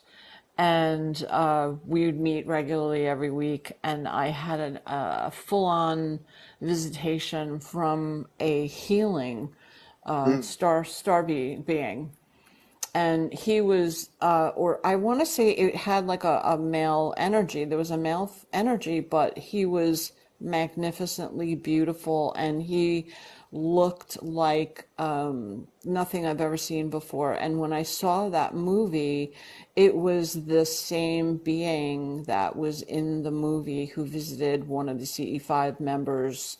and Oh, healed interesting. him. Yeah, and I was just trying to Google it because they have a name for him, and I couldn't Mm. figure out. I can't remember what his name was in the film, but I saw him again while we were doing the healing on Tinks, Yeah. and Yeah. I know. That's the thing. So that reminded you of with Tinks what we were doing with her when she was on with us, right? yep, it. I felt that his presence was here because and coming through because he will come through many times and not often, but many times he will come through when there are people with trauma and deep Mm-hmm. trauma. And that segment in the film was so affirming for me because you question even if when you're having, especially if you're having a vision, because Yeah. I have visions. I experience visions, and I could be like walking in my kitchen, and then all of a sudden get hit with a vision. And so this was I was in a visionary state, and I saw this star being just appear right before me, and I just knew that he was going to be that presence was going to be with me, and I was going to work, with healing. And this is Mm. a big part of what I do in my work, Yeah. because people will, I mean, yes, we share encounters, fabulous stories, right? And this is a safe place for people to heal and to tell their stories, their encounter stories. But many times you will have individuals who are who can't control this, who can't Yeah. control they've opened up so far and wide, and then Yeah. and of course you put in into the sauce the emotional trauma, the problems that and we don't seek out help, and that could mean anything, just help from a loved one. Yeah. It doesn't Just a, necessarily just mean a you little need thing like that, right, Grace? Just uh, someone to hear you. Now, when Tink came on absolutely. here, her energy was really, being sucked away by all the negativity that, it was like, okay, I had to listen. Usually, you know me, how I read people's energy when they share their stories, but hers was where she was really being drained of her energy. Oh, And, absolutely. but she looked so much better after the Christ came in and did what he did through the palm of my hand. She looks much better. It's And absolutely intense, and it's almost in a sense what like and this is, I don't like to use this language very often, but it's very much what happens to people when, the exorcists perform their rites. hmm They bring in that Christ energy, the Christed energy, and it's it's just a different language, yeah, and they're sealing that door off. But yeah, these are people who are far, far, far beyond. You know, I feel like this young woman there's some leeway there, yeah, because I have many friends who do this professionally, do that work professionally, and because of the iconography from my painting, yeah, and in the last 20 years, I've been an iconographer and an iconologist, and I have studied that field also. And those are arenas that people step into sometimes, and they're just not ready for what they're yeah. going to meet up with. Well, someone's asking me, I think it's Leah, can you explain what Christ consciousness is? So working in that level, what Christ consciousness is when you elevate your consciousness. Great question. Thank you for that question. This is Encounters, the late night UFO talk show. We talk about, just to let people know, ET visitations, your sightings, disclosure. And believe it or not, we do help people here on this show, and I've done it before. So yeah, but I thank you for that question. So Christ consciousness is the way I operate, and I'm going to use it from my perspective. Is when I say cosmic Christ consciousness, that's the highest level of consciousness you can operate in the human form. When you are operating at the Christ consciousness level, and many of the space star people operate in Christ consciousness, that is the highest level of consciousness, which gives you the ability to help heal other people. It gives you the ability to elevate your vibrational patterns in your body in a different way. It's a Christ consciousness is a loving consciousness, a completely total, unconditional loving consciousness. That's all Christ consciousness. So I operate, and my definition of the Christ is way different than the 3D definition on earth of what people understand in religion as Christ. What I teach here is the cosmic Christ consciousness, which is the true consciousness of Christ. And that Christ is a Christ that's in each and every one of us once we awaken to cosmic Christ consciousness. As once we become awakened on this planet, we will all operate in what you call Christ consciousness. Great question. I hope I've answered it. I'm trying to keep it as simple as I can on that answer. Oh, so Commander, somebody, Galactic Mastery, commented and said that the name of that being, the star being, is Fermel, or Fermet. Fermel. Fermet, Fermel, or I think it's Mel, Fermel. And he says it's a galactic healer surgeon, part of the medical ship. I'm not sure what that reference is to, but for me, when I did this workshop, the Christ I'm talking about is Jesus Christ itself coming through me as an orange golden light. And this other thing could be a surgeon. They have surgeons, what you call beings on the ship that have medical areas and within the Ashtar Galactic Command. Those things are very much a part of the structure of the medical team. They're different medical teams are different than Earth-based hospitals. Very advanced, very different, to put it in terms that people can understand. And when there are people taken aboard ship on these medical areas of the motherships, they can be healed pretty much of anything on Earth that they have. Whatever it might be, you can have rejuvenation of the whole body just being on one of those medical areas of the ship. And I remember them saying in the film that this, Fermel was referred to as a master healer, and it's pretty incredible that he would show up again tonight. Yeah, and we have also Jennifer has been a regular on the show. I mean, regular watching it. Jennifer, I see you, and I wanted to bring you on here. Good evening or good morning. Good evening. Thank you very much.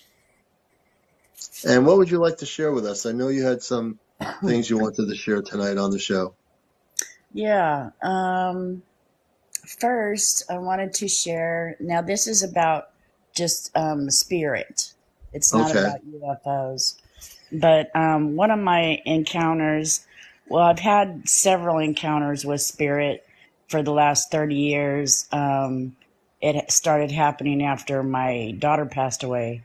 But and then it was just spirit all over the place. But anyway, it was a few years ago, and this is the first time this particular experience has ever happened to me.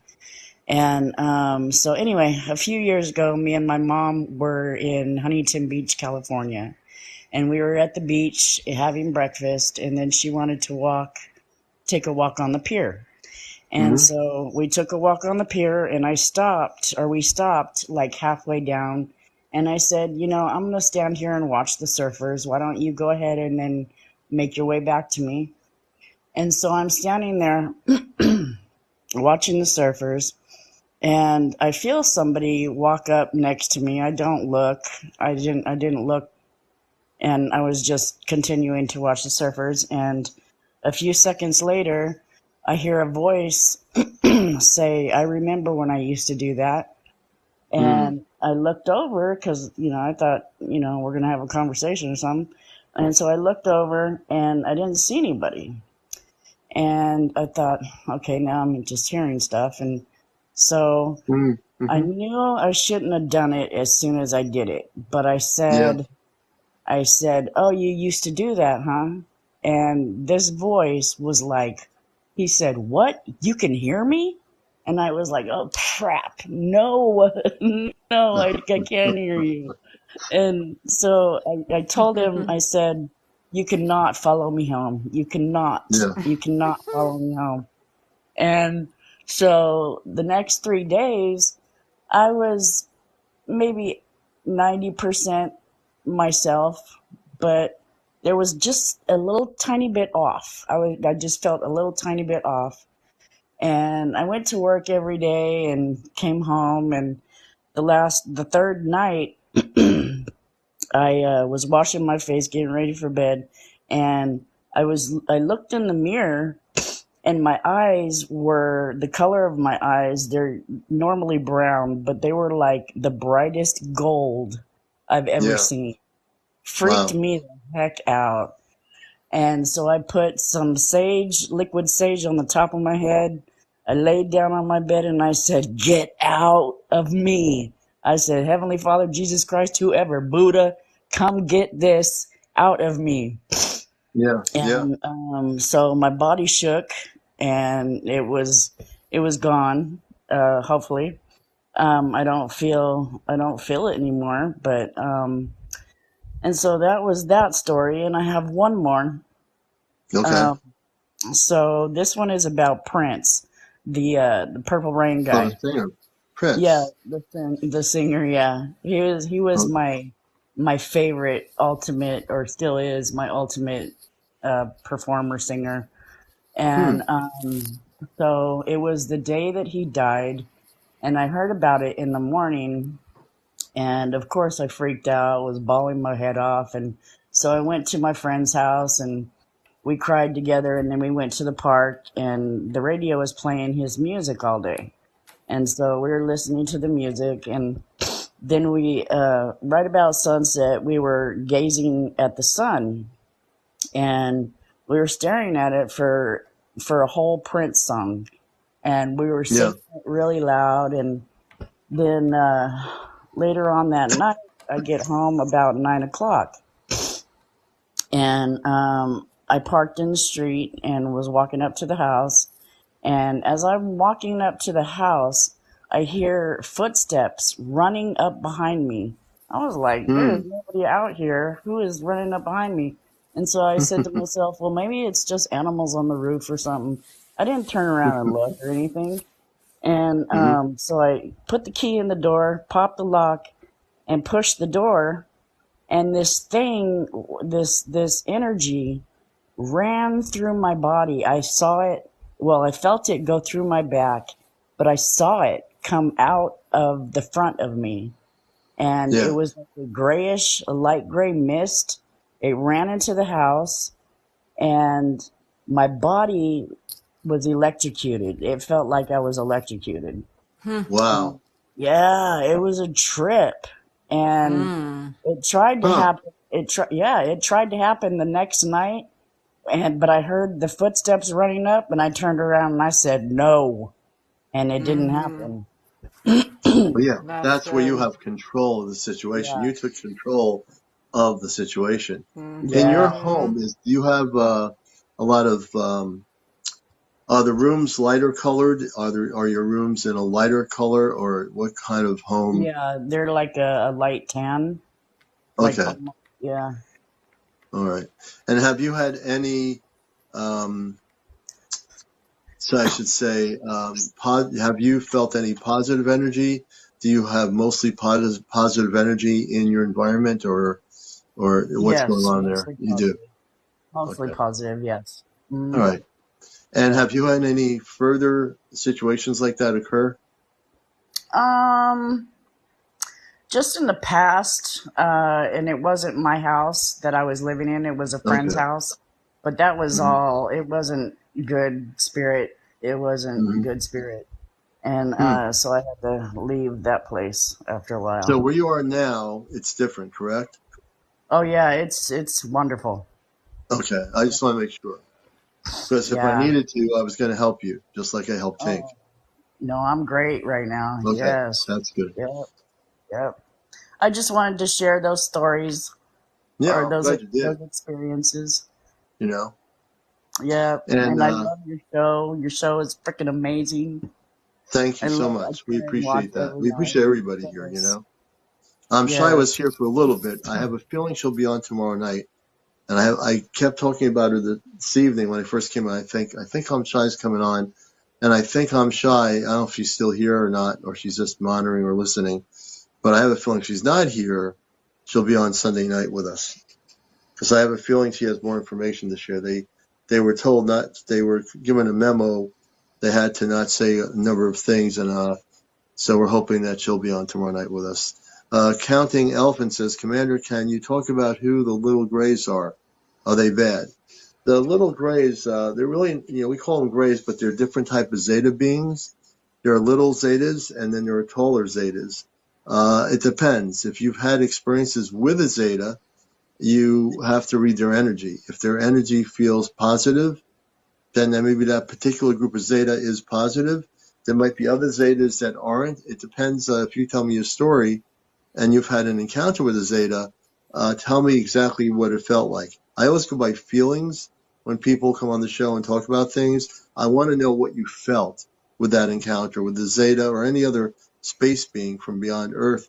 What did you feel when you tell me your visitation stories? Have you had, I did, they were little. So what did you feel counting elephants? Matter of fact, I wonder why I can't get you on here live. Counting elephants, you can come on here live and press the guest button at the bottom. It says guests with a little people icon. If you press that, I should be able to have you on live here. If you see where it says the little people, the blue and red one, you press that to be a guest request to be going on here, and you can join us. Jennifer, thank you for your story.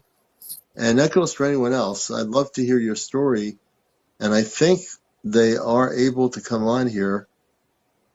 What's going on here? Yep, counting elephants. We're going to get counting elephants on here.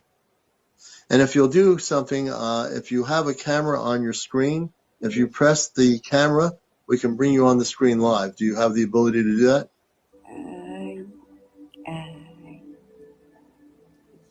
Yeah, it's like a little camera on your TikTok screen.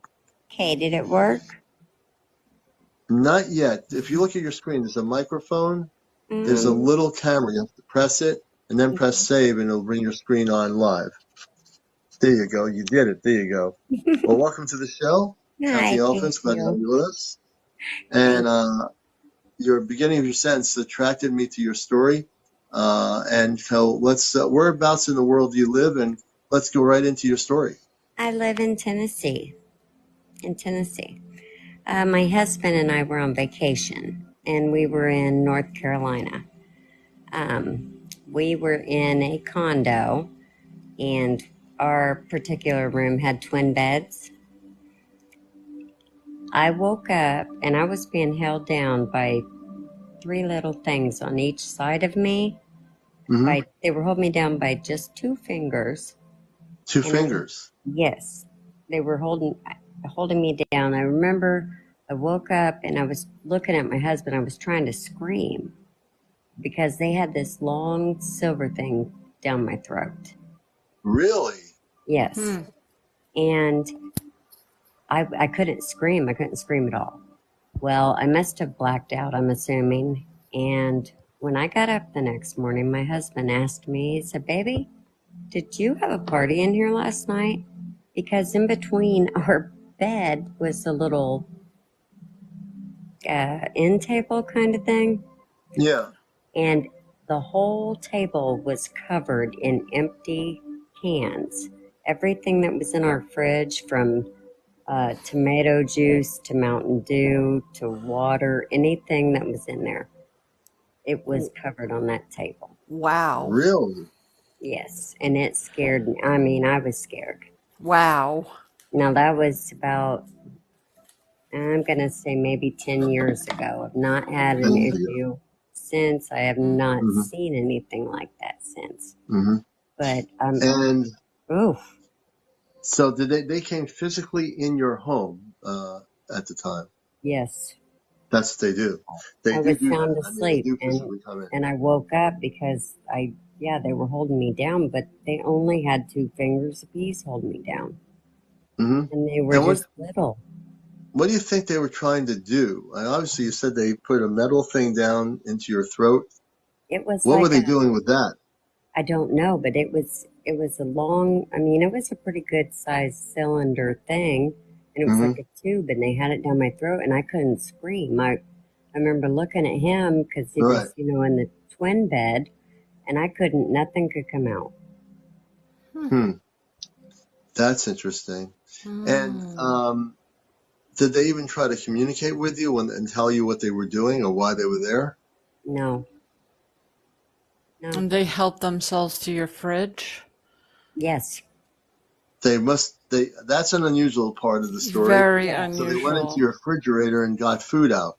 Yeah, it was all anything liquid that was in there.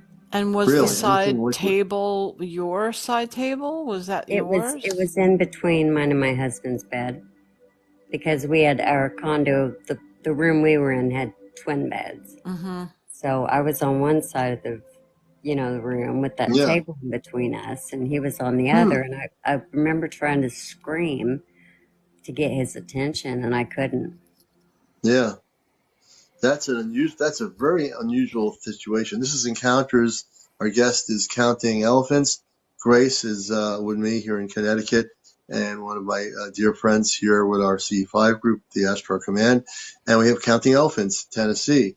It's very unusual, and it's an incredible story. I mean, that they came and did something to you, and we have no idea what the reason was for that. Yeah. Then they go ransacking your refrigerator, which I've never heard a story like this. Yes. They probably came off a ship, and they're going after your stuff in your refrigerator. I mean, that's amazing. It was crazy. My husband, he thought we had a party. I said, you don't even want to know. Uninvited. Mm-hmm. So how did that wind up? Did you wake up eventually and or did you fall back to sleep? Like what happened after you? I woke up and that thing was down my throat.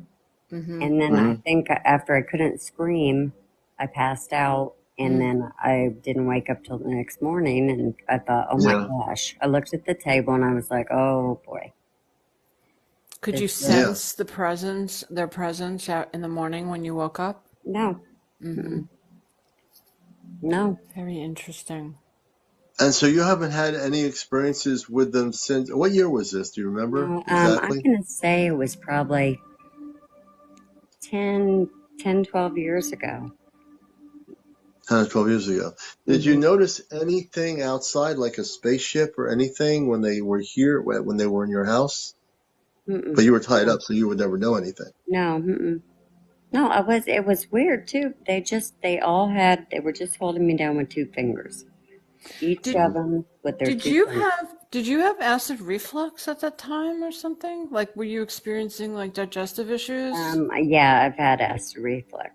Yes. I'm kind of feeling like that might have been related somehow. Yeah.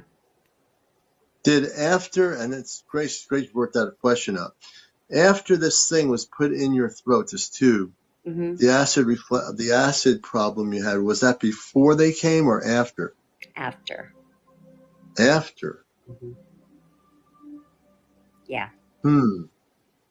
What are you getting, Grace? I feel like that, I definitely have had experiences before with this personally. Mm-hmm. And I feel that it was just you were pinpointed for some reason. Did you have a experience as a child with something like this? I don't know. If I did, I don't remember. I mean, I've always had kind of weird things happen to me, but I can't say anything I mean, I've seen things in the sky and stuff outside, but I mean, this is going to sound a little off or weird, but I feel like that they were, there was something about your digestive tract that they were interested in. Gosh, I don't know. I really don't. I've always wondered. It scared me. It really scared me. Now, when you woke up in the morning, did you feel anything in your throat? Did you feel any kind of sensation or anything at all? I was just shocked. You were just but in your mind, you when you woke up and saw them there, you were surprised. I was very Do you surprised. think you were having a vision? Like, No. were you were experiencing a vision, or you were Oh, actually were no. physically No. experiencing them? I think it was absolutely physical. Yeah, that's intense. Well, that's interesting. I mean, it sounds like we know for a fact that there were these beings, and they put a tube down your throat. We don't know why they were there doing that. Whether it was for with the Zeta beings, there's different type of Zetas. They've done stuff where they've taken humans in abduction experiences. The stories I've heard from people at UFO conferences over the years, and they wanted to integrate the human DNA with their DNA because they lost their human form because they got too technically oriented. So supposedly the Zetas used to look like us. Then over time, they don't look like us because they did things that really were detrimental to their own worlds. So they come to Earth to try to get the DNA of the human to integrate that with their own being. And that's why a lot of the stuff happened. Now, what happened to you, I've never heard that story kind of stuff before. So it's hard to say what their purpose was. Why did they do that to you? Right. Yeah. Yeah, I almost get the feeling like there was a like you were participating in a way with the food and drink like that was being brought to the room. I'm not sure if that's, I don't know why getting Yeah. that. Oh, no. No. Have you ever slept walk? Have you ever done any No. sleepwalking? Okay. No. Nope. Yeah. Leo says, which is a good point, you weren't expected to wake up. You would never Right. know they had been there. Right. So they probably were they surprised when you woke up? Did they have a surprised look on their face at all? I think I really don't. I think I was so shocked. I don't know. Yeah. I just saw them and I was like, oh my God. And I just tried to scream at my husband, you know? Do you have a fan in the background in this other room I'm seeing or something? A fan? Yeah. Yeah. It's a fan. Okay, I knew that. I kind of thought it was a fan. I was Yeah. wondering what it was. I knew it Yeah. It's a wasn't fan anything. up there. Yeah. I knew it was a fan. I just wanted to realize. So the Yeah. fan's spinning, so I'm Yes. seeing the fan. So I knew it wasn't anything different. So I But, have another okay. question. Were you, when you woke up and saw them at your bedside or touching you, were you able to move your limbs at all? No, I couldn't. I was also on, excuse me, but I was on my period as well. I don't know if that had anything to do with it. So you were having So you were like conscious, but you were having sleep paralysis, like you were still sleeping, Yeah, but you were I conscious. was able to sit my neck up because I was able to look past the light that was on the table at my husband who was sound asleep over there, but I couldn't. There was it was like like a metal tube, and it didn't have like no bend to it. I mean, I couldn't lean up a lot, yeah, well, I that was, the typical abduction experience. I knew Bud Hopkins, who people have heard him. He did a lot of hypnosis work with mhm. abductees over the years. And there's this woman named Linda out in New York, who many years ago was at this conference in Connecticut where Bud Hopkins was there. And this woman Linda was beamed out of her apartment all the way up in a skyscraper in New York and taken on this ship where they did whatever they did with her and then brought her back into her apartment. Obviously they came to you, these Zeta beings, they're short, and they did what they did, and we don't know, and I don't get any information as to what their purpose was other than whatever they were doing. I don't either. Yeah, the only thing that comes to me is the relation to the reflux. Okay. But I don't think that there would be, if they were doing anything to you, that they would have damaged anything. Okay. Okay. Well, I'm glad to hear Yeah, that. I'm glad they didn't come again. yeah, No. And I Well, I've think that heard you there's. must have shut them down, I think. I yeah. It hope. sounds like it. I hope. Hey, Rob. Yeah. Good I evening. really don't think that they expected me to wake up. No, not at all. Yeah, I think I it think took them so. by surprise. When Yeah. they came there. I think the Zetas, when they do stuff like this, they don't want you to be waking up in the middle of whatever they're doing, Right. Yeah. whatever their agenda is, I did get that impression, that Yeah. I probably wasn't supposed to be awake, but it was really freaky. Yeah. No, it sounds like it. Interesting story. I really Yes, appreciate it, Counting so Elephants. This is I'm interesting. glad this it is the hasn't thing about happened this to show. We're happy you. to hear your story, and we don't suppress people's ET encounters, good, bad, or indifferent. I think it just shows you that we have many types of beings all over the universe that are coming here. Many are star beings of light, and these others that will come here and do stuff with humans and paralyze them, which is part of what happens with abductions, is they'll paralyze the human being, and then sometimes they take you on their ship. And I've heard stories from Bud Hopkins about people taking on board ships or UFOs. They're strapped to a table and they do whatever they're going to do. And then you go back, they implant you, whatever. So that's been part of that whole abduction scenario. But you weren't even abducted because they didn't No, take you anywhere. They no. came right in your house, They came which I've in. heard stories. Yeah. Very Yeah. interesting. Well, Yeah. Counting Elephants, thank you for being here. Thank And you thank very you for much.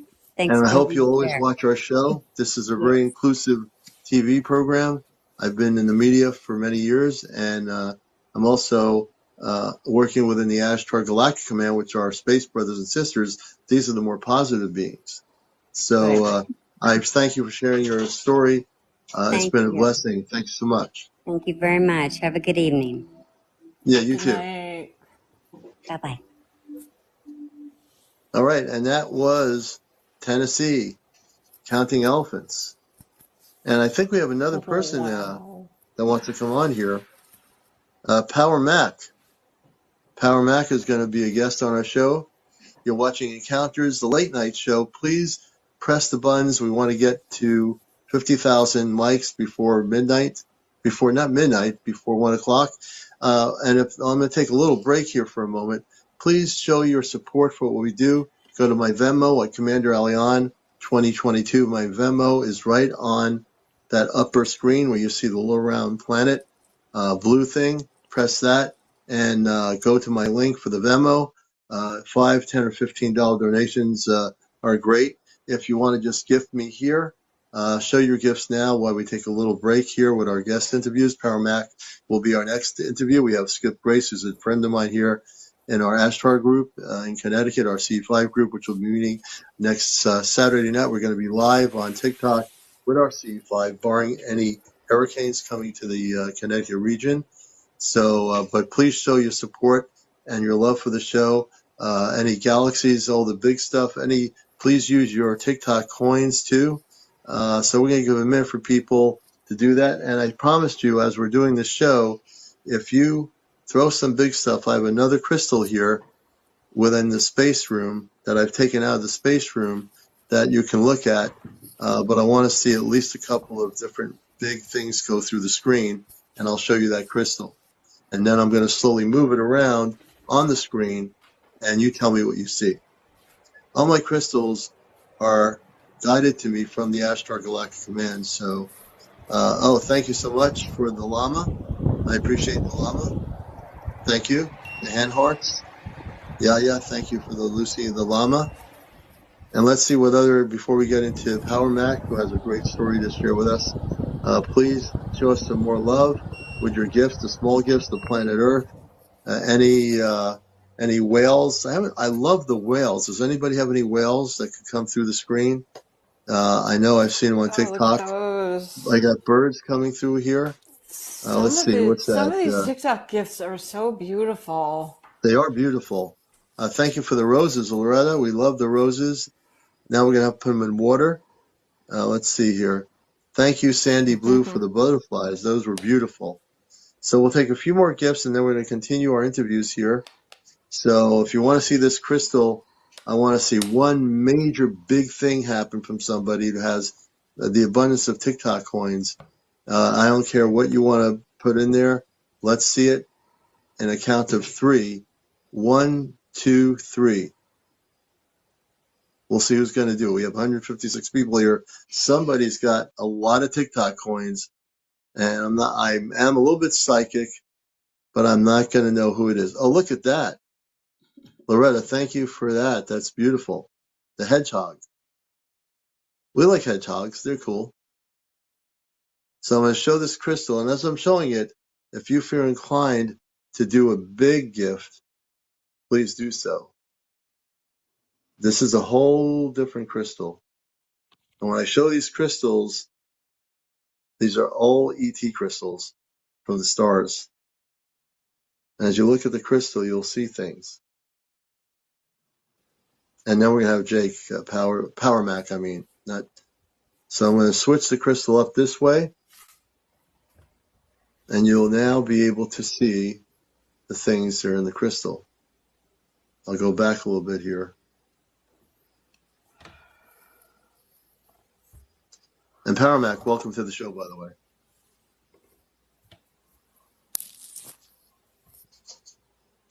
And right here, you can probably see things in the crystal.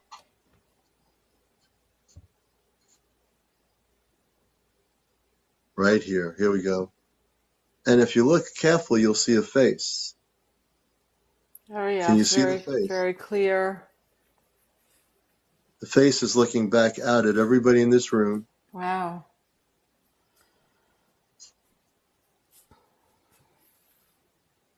The being in the crystal is watching the show.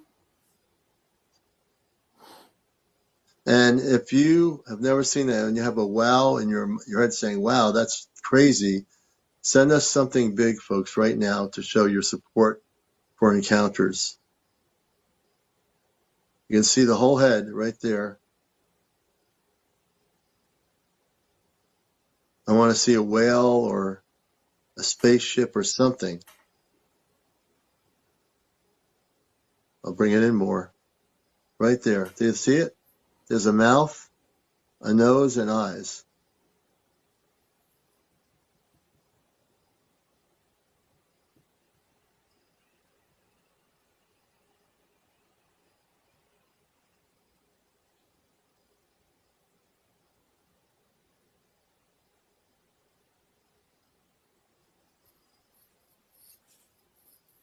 I can't make this stuff up. That's Grace amazing. knows me. Grace has met me. It's amazing. She knows I'm the real deal here, folks. Yeah, we have such a great CE5 group, too. Yeah, we have a great CE5 group. And see, there's things right there. I'll bring it out. Maybe you can see them inside the middle there. You can see that. It looks like a Shout person. out to Chesno. Hey, Chesno. Chesno, many shout outs. Hope you're feeling better, man. Chesno's got to come in when with us, too. And we're going to bring, I want to get to Power Mac. Power Mac, welcome to Encounters. And thank you, everybody, for the gifts. Power Mac's now on Encounters. I'm CmdrAleon. My good friend Grace is with us. And welcome to the show. And we'd like to hear your story. Thank you for welcoming me. Can you hear me? Not too well. Can you bring your volume up? Sure. How about now? Much better, much better. Go ahead. Wonderful.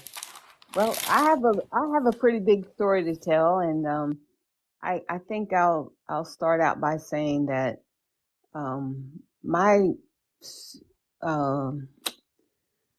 I'm not going to call it encounter, but my story begins with religion because, I was brought up, in the Church of the Nazarene when I was a young child. And one day when I was walking home from church, I got a message. And, I was just walking home, and then all of a sudden, it was told to me, my father was my best friend. And it was told to me that I was going to lose my father at a very young age. And of course, I didn't want to hear that. So I was, fighting it every step of the way. And so from the time I was, I want to say I was 13, I would wake up every morning and say the same prayer, God, take anybody but my dad, because we were so close. And that was the first time that a voice showed up in my ear that I knew that wasn't mine. And I said that prayer every day. And then when I turned 24, my father was not feeling well. And so I actually had flown to Cocoa Beach, Florida the day before that, and he was going to go to the doctor. And, I had prayed that prayer to take anybody but my father for many, many years. But when that voice showed up in my ear, I knew it wasn't mine, and I knew it was factual. And I just began to pray against it, and I never told a single soul, and I carried that in my spirit and in my mind and my heart, from a 13-year-old child all the way up until the time that he went to the hospital. And when my mother told me that he was going to the hospital, I immediately knew that it was time. It was just told to me.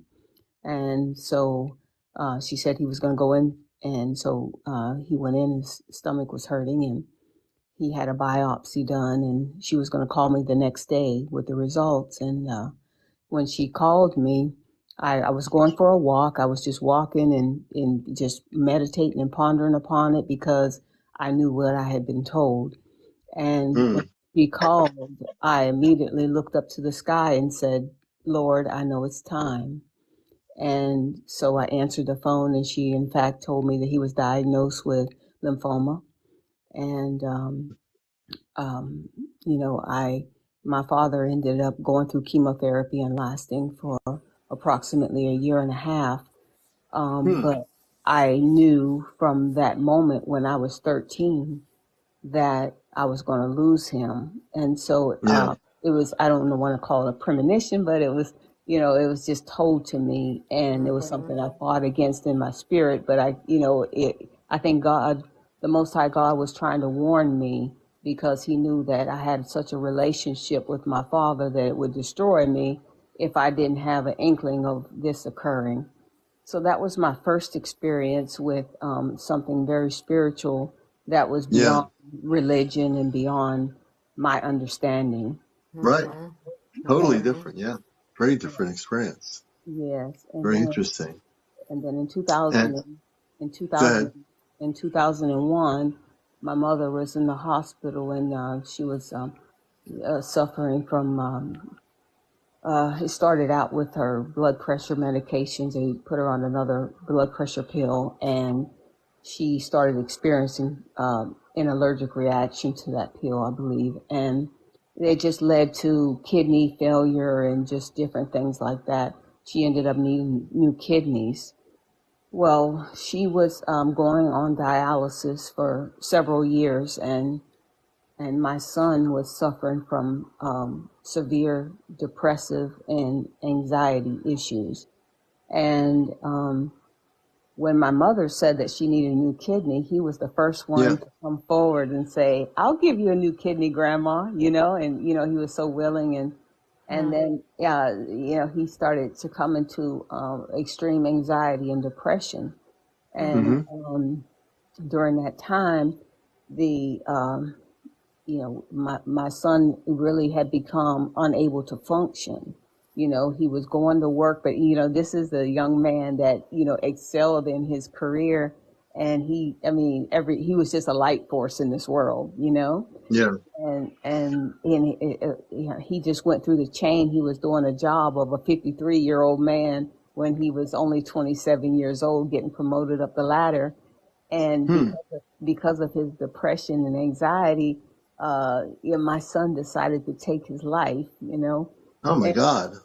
And, it devastated me because, anytime you lose a child, it's an experience that nobody ever wants to experience. And my mother was,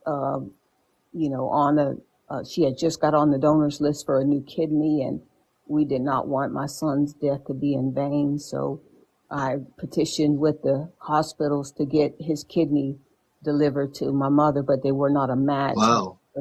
However, through many phone calls through that hospital, God somehow worked it out to where whenever his kidney was donated to another individual, my mother was moved up the list. And when she was moved up the list, we were still planning my son's funeral, and she had gotten a phone call saying to come to the hospital so that she could receive her new kidney transplant. And so we were excited. It was like a bittersweet moment, you know, in the devastation of the loss of our son. And so she went in. Sorry that you had been through that, you know.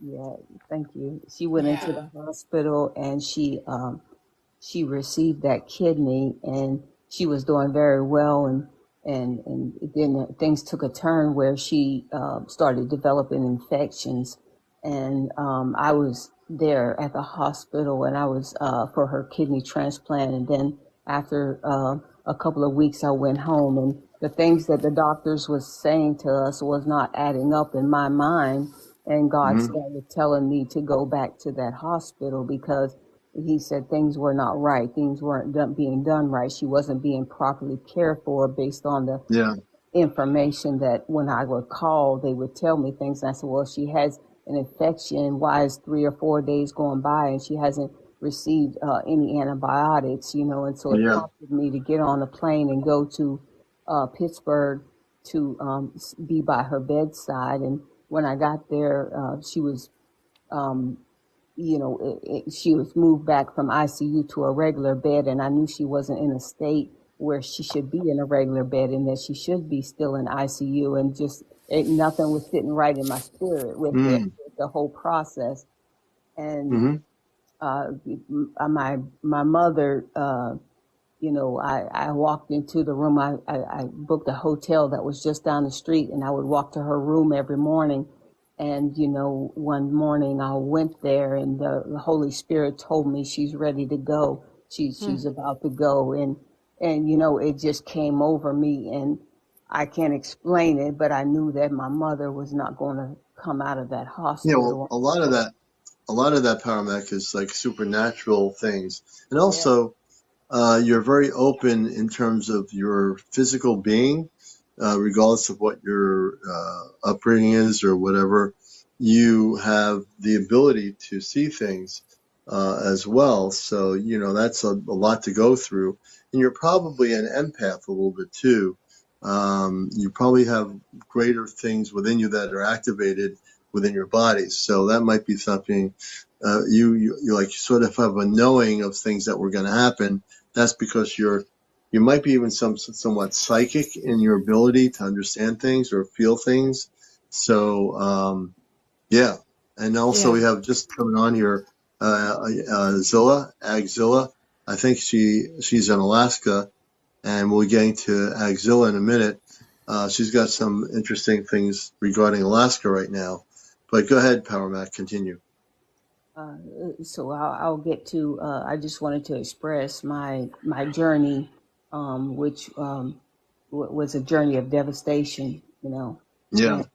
And you know, prior to all of these things happening, the Holy Spirit told me to come out of the world. And when he said that, it was like, come out of the things that you're attached to in this world, because you are in this world, but not of this world, you know? Right. And when you use the term you're in this world and of this world, what that means in basically decoded information, you're from another planetary system. You came here, but you're not from here. Does that make sense? It makes perfect sense, you know, and when they put that same thing in the Bible, you know, and that's where I understand, you know, where my foundation was laid in the Bible, you know, letting us know that we are God's children and we're in this world, but we're not of this world, you know, and right. so we're not supposed to get attached to things of this world. Right. And a lot of times we get attached to cars and houses and work and all these things, and we're all the 3D stuff. That's right. But when we wake up, we realize the 3D stuff is not important anymore. Where we come from beyond Earth is much more important than the accumulation of whether you have a 2-car garage with 3 levels at your house on the front of the Long Island Sound and think, I've made it, I've got all this. And that's all the 3D illusions of what people think is true, you know? That's right. And you, Commander, I'm going to add a little bit to this, Power Mac. I feel like you're a seer and, mystic or visionary, however, you want to. There are many words you could use, but I feel like you're a seer, and there's a reason things have happened in the way that they have unfolded in your life, and that you're here to help others. And that this is part of your journey, and your, kind of like blueprints that you're going to go on to heal other people. Yes, thank you so much for confirming that. And if I can continue my story, I'll Yes. once I came out of the world, and he relocated me to a place that was in a place of solitude, and to begin a healing process within me. And some of the things that he started to tell me was to build a garden, and I've never done that in my whole life. And then he started to tell me this. He was speaking directly to me. He was ordering my steps, and everything that he would say, I would try to be obedient to the voice because of the upbringing of the religion in the church. Yeah. And so he began to tell me to stop eating meat because I was eating something that was of flesh, and I'm a flesh. And so I stopped eating meat, and he told me to eat things from the earth, and I began to do that. And then he started showing me that what I was actually in fact doing was opening up my chakras and my pineal gland. And when doing that, it allows you to get to a higher vibration of energy. Yep. And the positive energy that he was instilling in me had elevated me to the level of receiving direct downloads from him. And so he started using the technology to speak to me. So if I only focused on positivity, then I was only watching positive videos. If I was only focused on positivity, I was only listening to positive music. And so through each and every circumstance that he was changing me and developing me, then I was elevating a step higher and higher and higher. Yeah. And he had the Holy Spirit upon me, and he started healing those wounds of the loss of my son and the loss of my mother. And when he took that away, and he started showing me that the Bible tells you that you are eternal beings. Man tells you you're going to heaven or hell. And that's a state of being. Heaven is a state of being when you're when you're at peace and you have joy, kindness, and love. Then you're in the state of heaven. When you're in the world and you're distraught by oppression and depression and anxiety and things like that nature, then you're in hell. And so when we're on this planet Earth, then we have the ability to ascend to heaven, and that is the state of being. And when you're in an oppressed nature, you're going to be in hell. And so man has us thinking that heaven and hell is a place, but it's actually a state of mind. And so when you come It's a out, state of mind. Yeah.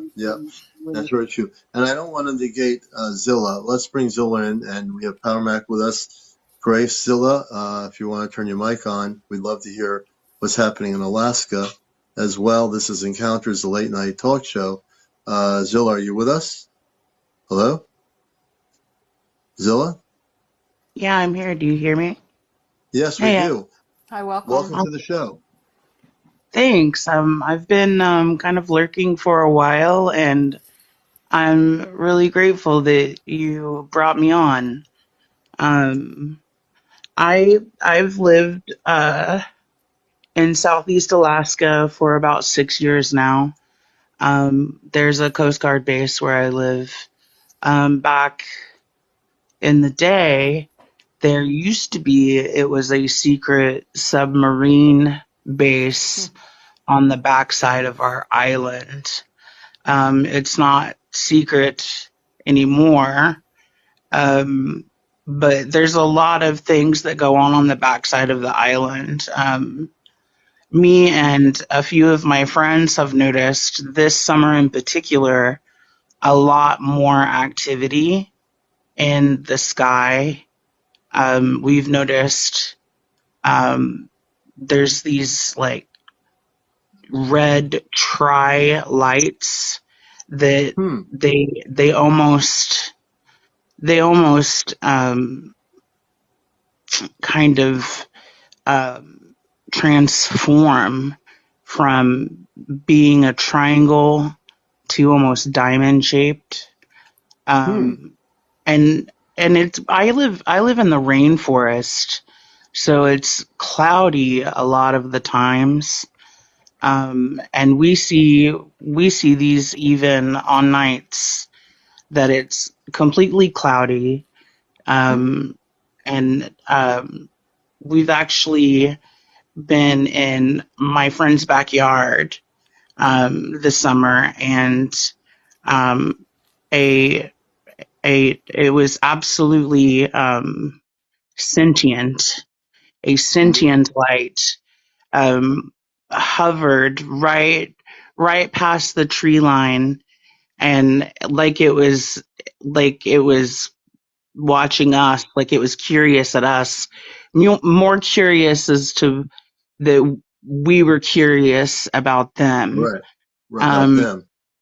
Hmm. and we didn't feel any like it. There's not ever been any feeling of um, uh, like like like malice or anything like that.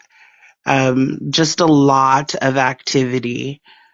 I was out last night actually, and I saw, I believe, to be 4 different objects that were flying in tandem, but then separate from each other. Hmm. And Interesting. this is off of the Pacific Ocean as well. So are you close to now? What part of Alaska for our audience? Where about in Alaska are you? I'm actually in Ketchikan. I'm in Ketchikan, Alaska. For those that don't know what that is, and I'm here in Connecticut, can you explain where that is in Alaska? I can. So they call it the first city of Alaska. So if you were to take a ferry from Washington, we would be the first place that you would hit in Alaska. We're actually closer. We're about 60 miles from Canada if we Hmm. go straight through the mountains. Um, we're about 60 miles from Canada. So Wow. if you take your right hand and you make like a finger gun, but then you Yeah. turn it sideways, you'll kind of Hmm. see that it looks like Alaska. Well, I'm down where your thumb would be. Like I'm Okay. I'm in the very southeast, like I'm in the inner channel of Alaska. Okay. Inner Channel, So Alaska. That's cool. so the only way to Ketchikan is by boat or by plane. There's no Hmm. roads that lead in and out. Um, there's been, I mean, Ketchikan itself has quite the history. It was known for a lot of um, for its native culture, for one, and then for the salmon. We're the salmon capital of the world, so that Hmm. brought in a lot of business back in the day, and then Hmm. logging as well. So it's always been a kind of a wild, town. Yeah. They it's whenever they would sneak um, alcohol through secret hatches whenever the alcohol was prohibited from Canada. They would like Yeah. smuggle it in from Canada. So it's got like a lot of rich history, and Hmm. that's what drawn me to this place. Hmm. Um, because of its history and uh, because I love nature for one, Are and you are you in the zone of Alaska that they call the Alaska Triangle? Do you know what that I am is? I do. I absolutely do know what that is, and I am right. I am. So the triangle ends at Juneau, and I am right south of Juneau. Juneau's on Okay. the mainland. Juneau's on the mainland, and I'm south of Juneau. If it would take about a day to get to Juneau on a ferry, and Wow. probably about an hour by airplane. Hmm. And now with the encounters you're having, with the visual encounters, um, have you, I get the sense, if it's not happening yet, it will happen. Have you had any visitations? You know, I've felt presences. Like I felt multiples, not like a singular presence. And Yeah. um, I'm pretty I would say sensitive to energetic um, energetic Yeah. uh, Energetic beings or beings that yes, might be in your yes, presence, correct? yes, Yeah. exactly. And Yeah. it's always been like multiple here. Whenever I was younger, I was um, I used to think that it was just my wild imagination, but I am absolutely convinced that I was being um, observed whenever I was a Yeah. Being child, observed. um, And when you were for being whatever observed, reason. did you feel a sense of peace? Like you didn't feel like you're being observed, like in a threatening way, like they were really, did you feel a sense of like connection You to them? know, at first, I have to say that I was confused, and so that confusion kind of scared me. But after about the third or fourth time that I knew that they were there and I knew that they could read my mind, so it didn't matter if I pretended to be asleep. Yeah. They knew that I was awake and they knew Yeah. what I was thinking. So after about the third or fourth time as a child, um, I feel like they communicated with me on a like a different level, like Yeah. Like not even telepathic? telepathically, but like almost on like a Mowglier level. Mm-hmm. Um, Yeah. the, they Grace, did you have a weren't. question for Zilla about that? I actually Yeah, have I was curious because something came to mind while you were speaking, and welcome to the show. I just yeah.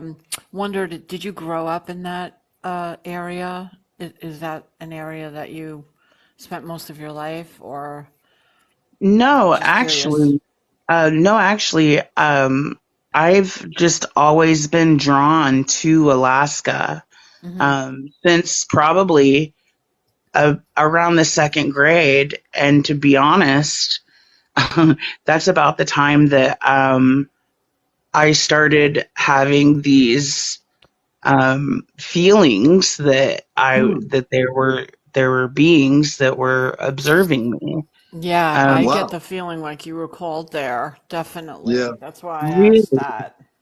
and I tell people that too. I tell people that Alaska is for, if you Alaska is not for everyone. But if you feel like you've learned everything that you're ever going to learn, I Yeah. absolutely suggest visiting Alaska, because it's a complete different way of life, and it will teach you so many different things. And there's such a culture on a spiritual level here Hmm. that's wonderful, and it's such a wide, a vast amount of nature. And Yeah. where I'm at in the rainforest, it's so overgrown that there's not only things in the sky.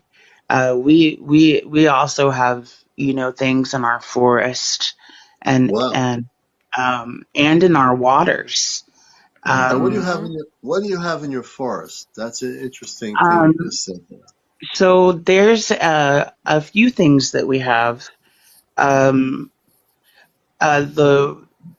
there's what is called the Otterman, and the name for it is Kushtaka, and it is a shapeshifter. And they mostly they're kind of like an anti-hero Yeah, of anti-hero. the Yeah. forest. Whoops. They mostly do diligence Mm. to people with like bad intent, Mm-hmm.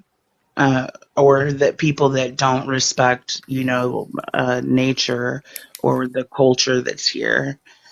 Interesting.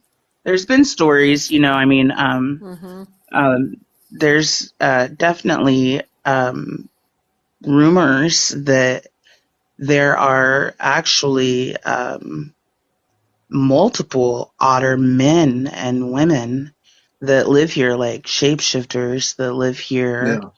And there's also portals that are on the island, and on different islands around us. Yeah, Um, like dimensional. That was sort of like a dimensional opening, sort of, right? yes, yes. Um, and there's gatekeepers that the native people have assigned to essentially watch over the portals and make sure that it's not nothing's going awry, and that Yeah. nothing out of the ordinary is happening, like to and from these portals. Have I you myself. recorded? Okay, go ahead. Oh no, you go ahead. I was gonna say, have you recorded any of these events, like the spaceships, the UFOs? Do you have I anything recorded? I have tried. My phone. I have a Samsung, and it's and I have I've fiddled with the exposure a little bit.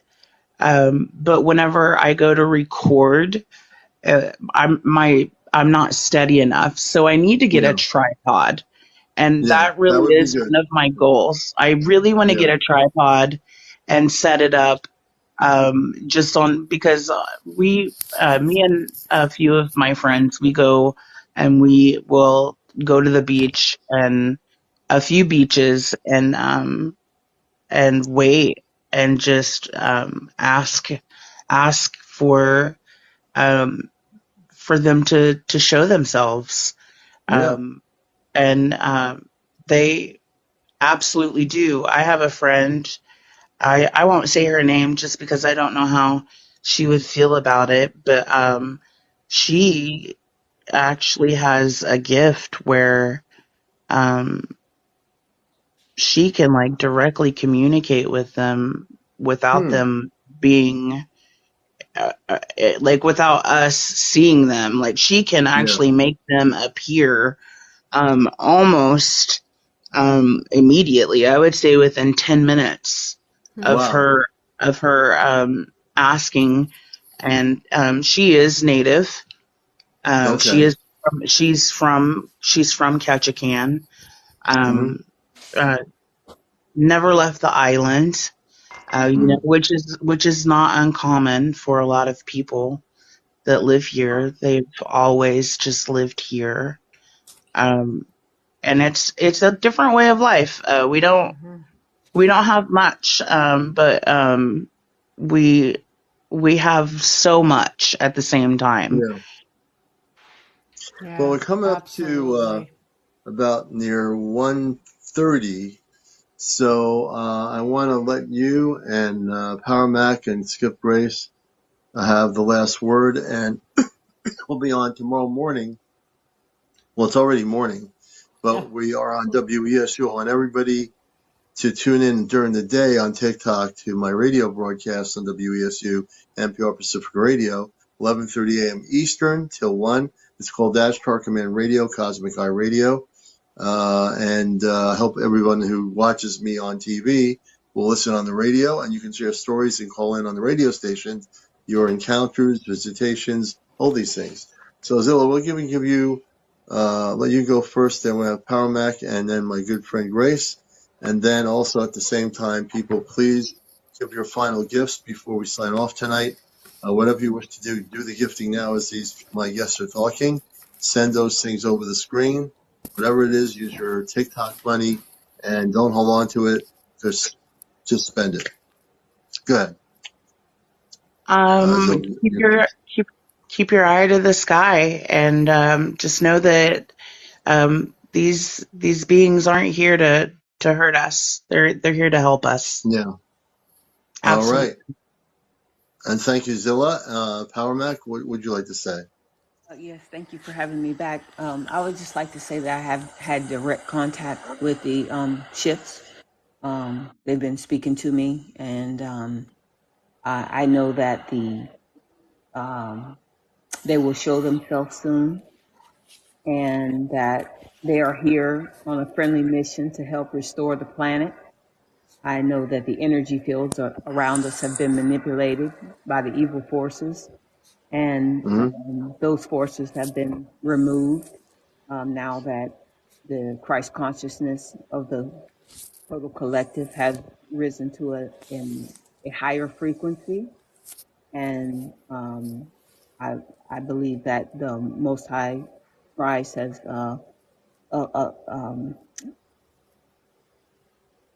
elevated the consciousness of the planet high enough to allow friendly forces from other realms to come in and assist us in this new changeover, leading us into the golden age and the new millennial reign. Yeah, no, definitely. We appreciate that. And Beautiful. Yeah, I appreciate that as well. I'll give Grace the last word here. That's and beautiful. Then tomorrow night, if Shy's around, we're going to bring her on Sunday night. So Shy, if you hear me, you'll be our special guest. I have a feeling you have more information. Shy is our DOD contact within the Department of Defense with top security clearance. But go ahead, Grace. Oh, so thank you guys, first of all, for allowing me to be here tonight. And Commander, thank you so much. My mind is racing. I actually am blown away by what happened tonight and the experience, the healing experience earlier. And I was coming on to report news on, some news stories related to UFOs and UFOs in the news. But we ended up doing incredible work tonight, and I'm feeling super, super blessed. It's just an honor to actually come on here and meet everyone, the guests. Yeah. And it's been so fun moderating. But to be able to get on and to actually, partake live is just a blessing for me. Absolutely. And I thank you so much for the opportunity. Oh man, you know it. And my co-host, I was worried about where he was down the rabbit hole. Good evening, James. I know I'm Shy. I know she's here viewing this. There he is.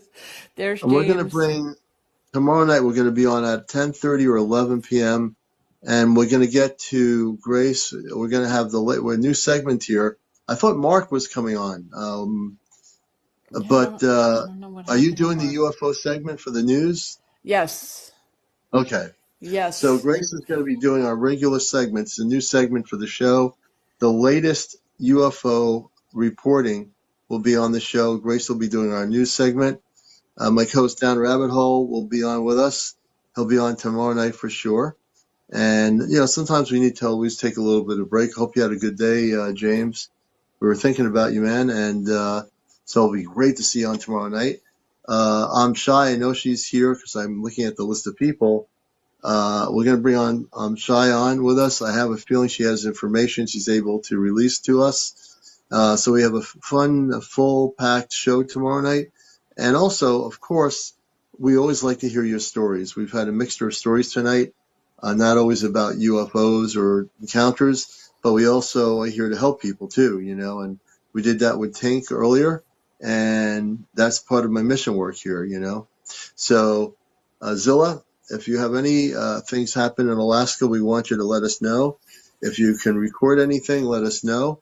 Any UFO sightings or encounters with the space people, we'll let you be our voice up in Alaska. So thank you for coming on here. Yeah. Thank you for having me. And I plan on actually going out on Thursday. We're going out as long as it's not raining too much. Yeah. Have recorders on hand, your cell phone. So if you see something, sometimes the spaceship's vibrational energy will affect the video recording, but you record everything from now on. Make sure you're fully charged up and record the spaceships. Oh, thank Yeah, you, Late. we will. Thank you. So I'm going to let everybody go here. I'm going to get some sleep. Believe it or not, some people think I shouldn't be sleeping. But you know what? I am still human. Absolutely. Hey, Power Mac, you take care. Blessings to you. And thanks for sharing your stories, too. Yes, I'd like to say one more last thing. I do have some pictures of the ships, and I'd like to send those over to you. Maybe you can share them on your next segment.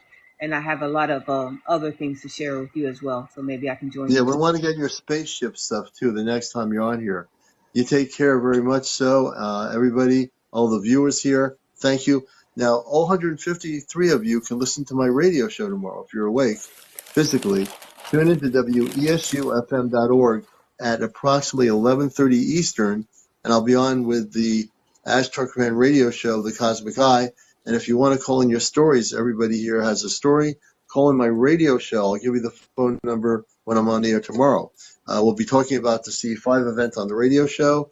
And I think Mystic Mark, Grace, get in touch with him. He was going to make a promotional video for our next C5. So let him know to get in touch with me on that.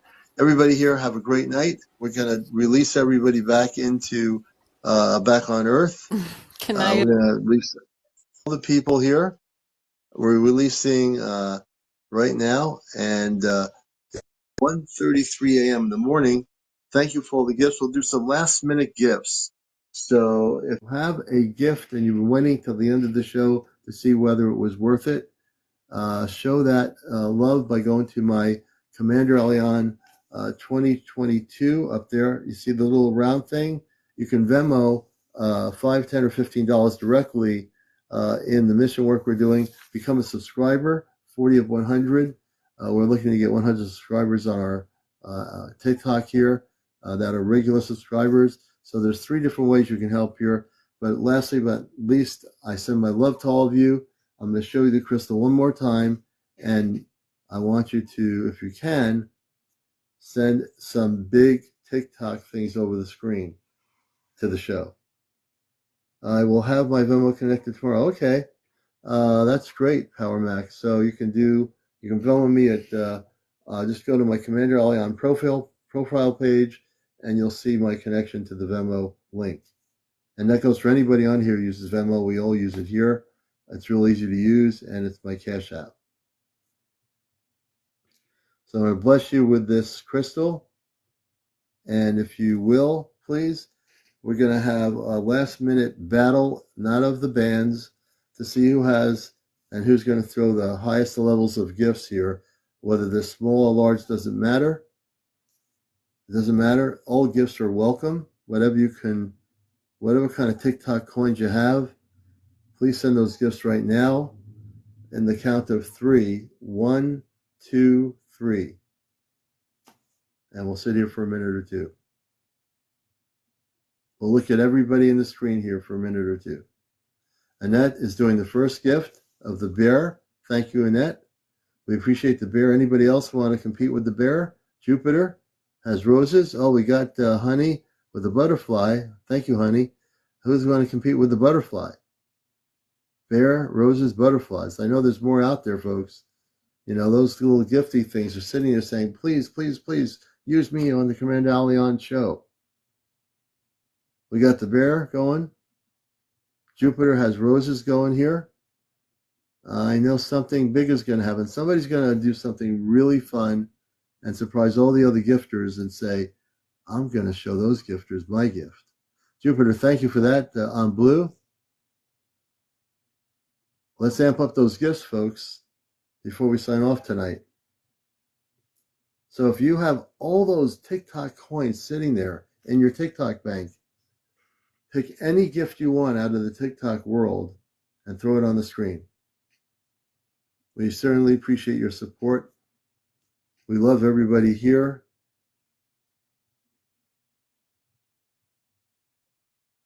We'll take one or two more big gifts, and then we're going to sign off here. I feel like the Statue of Liberty with a crystal.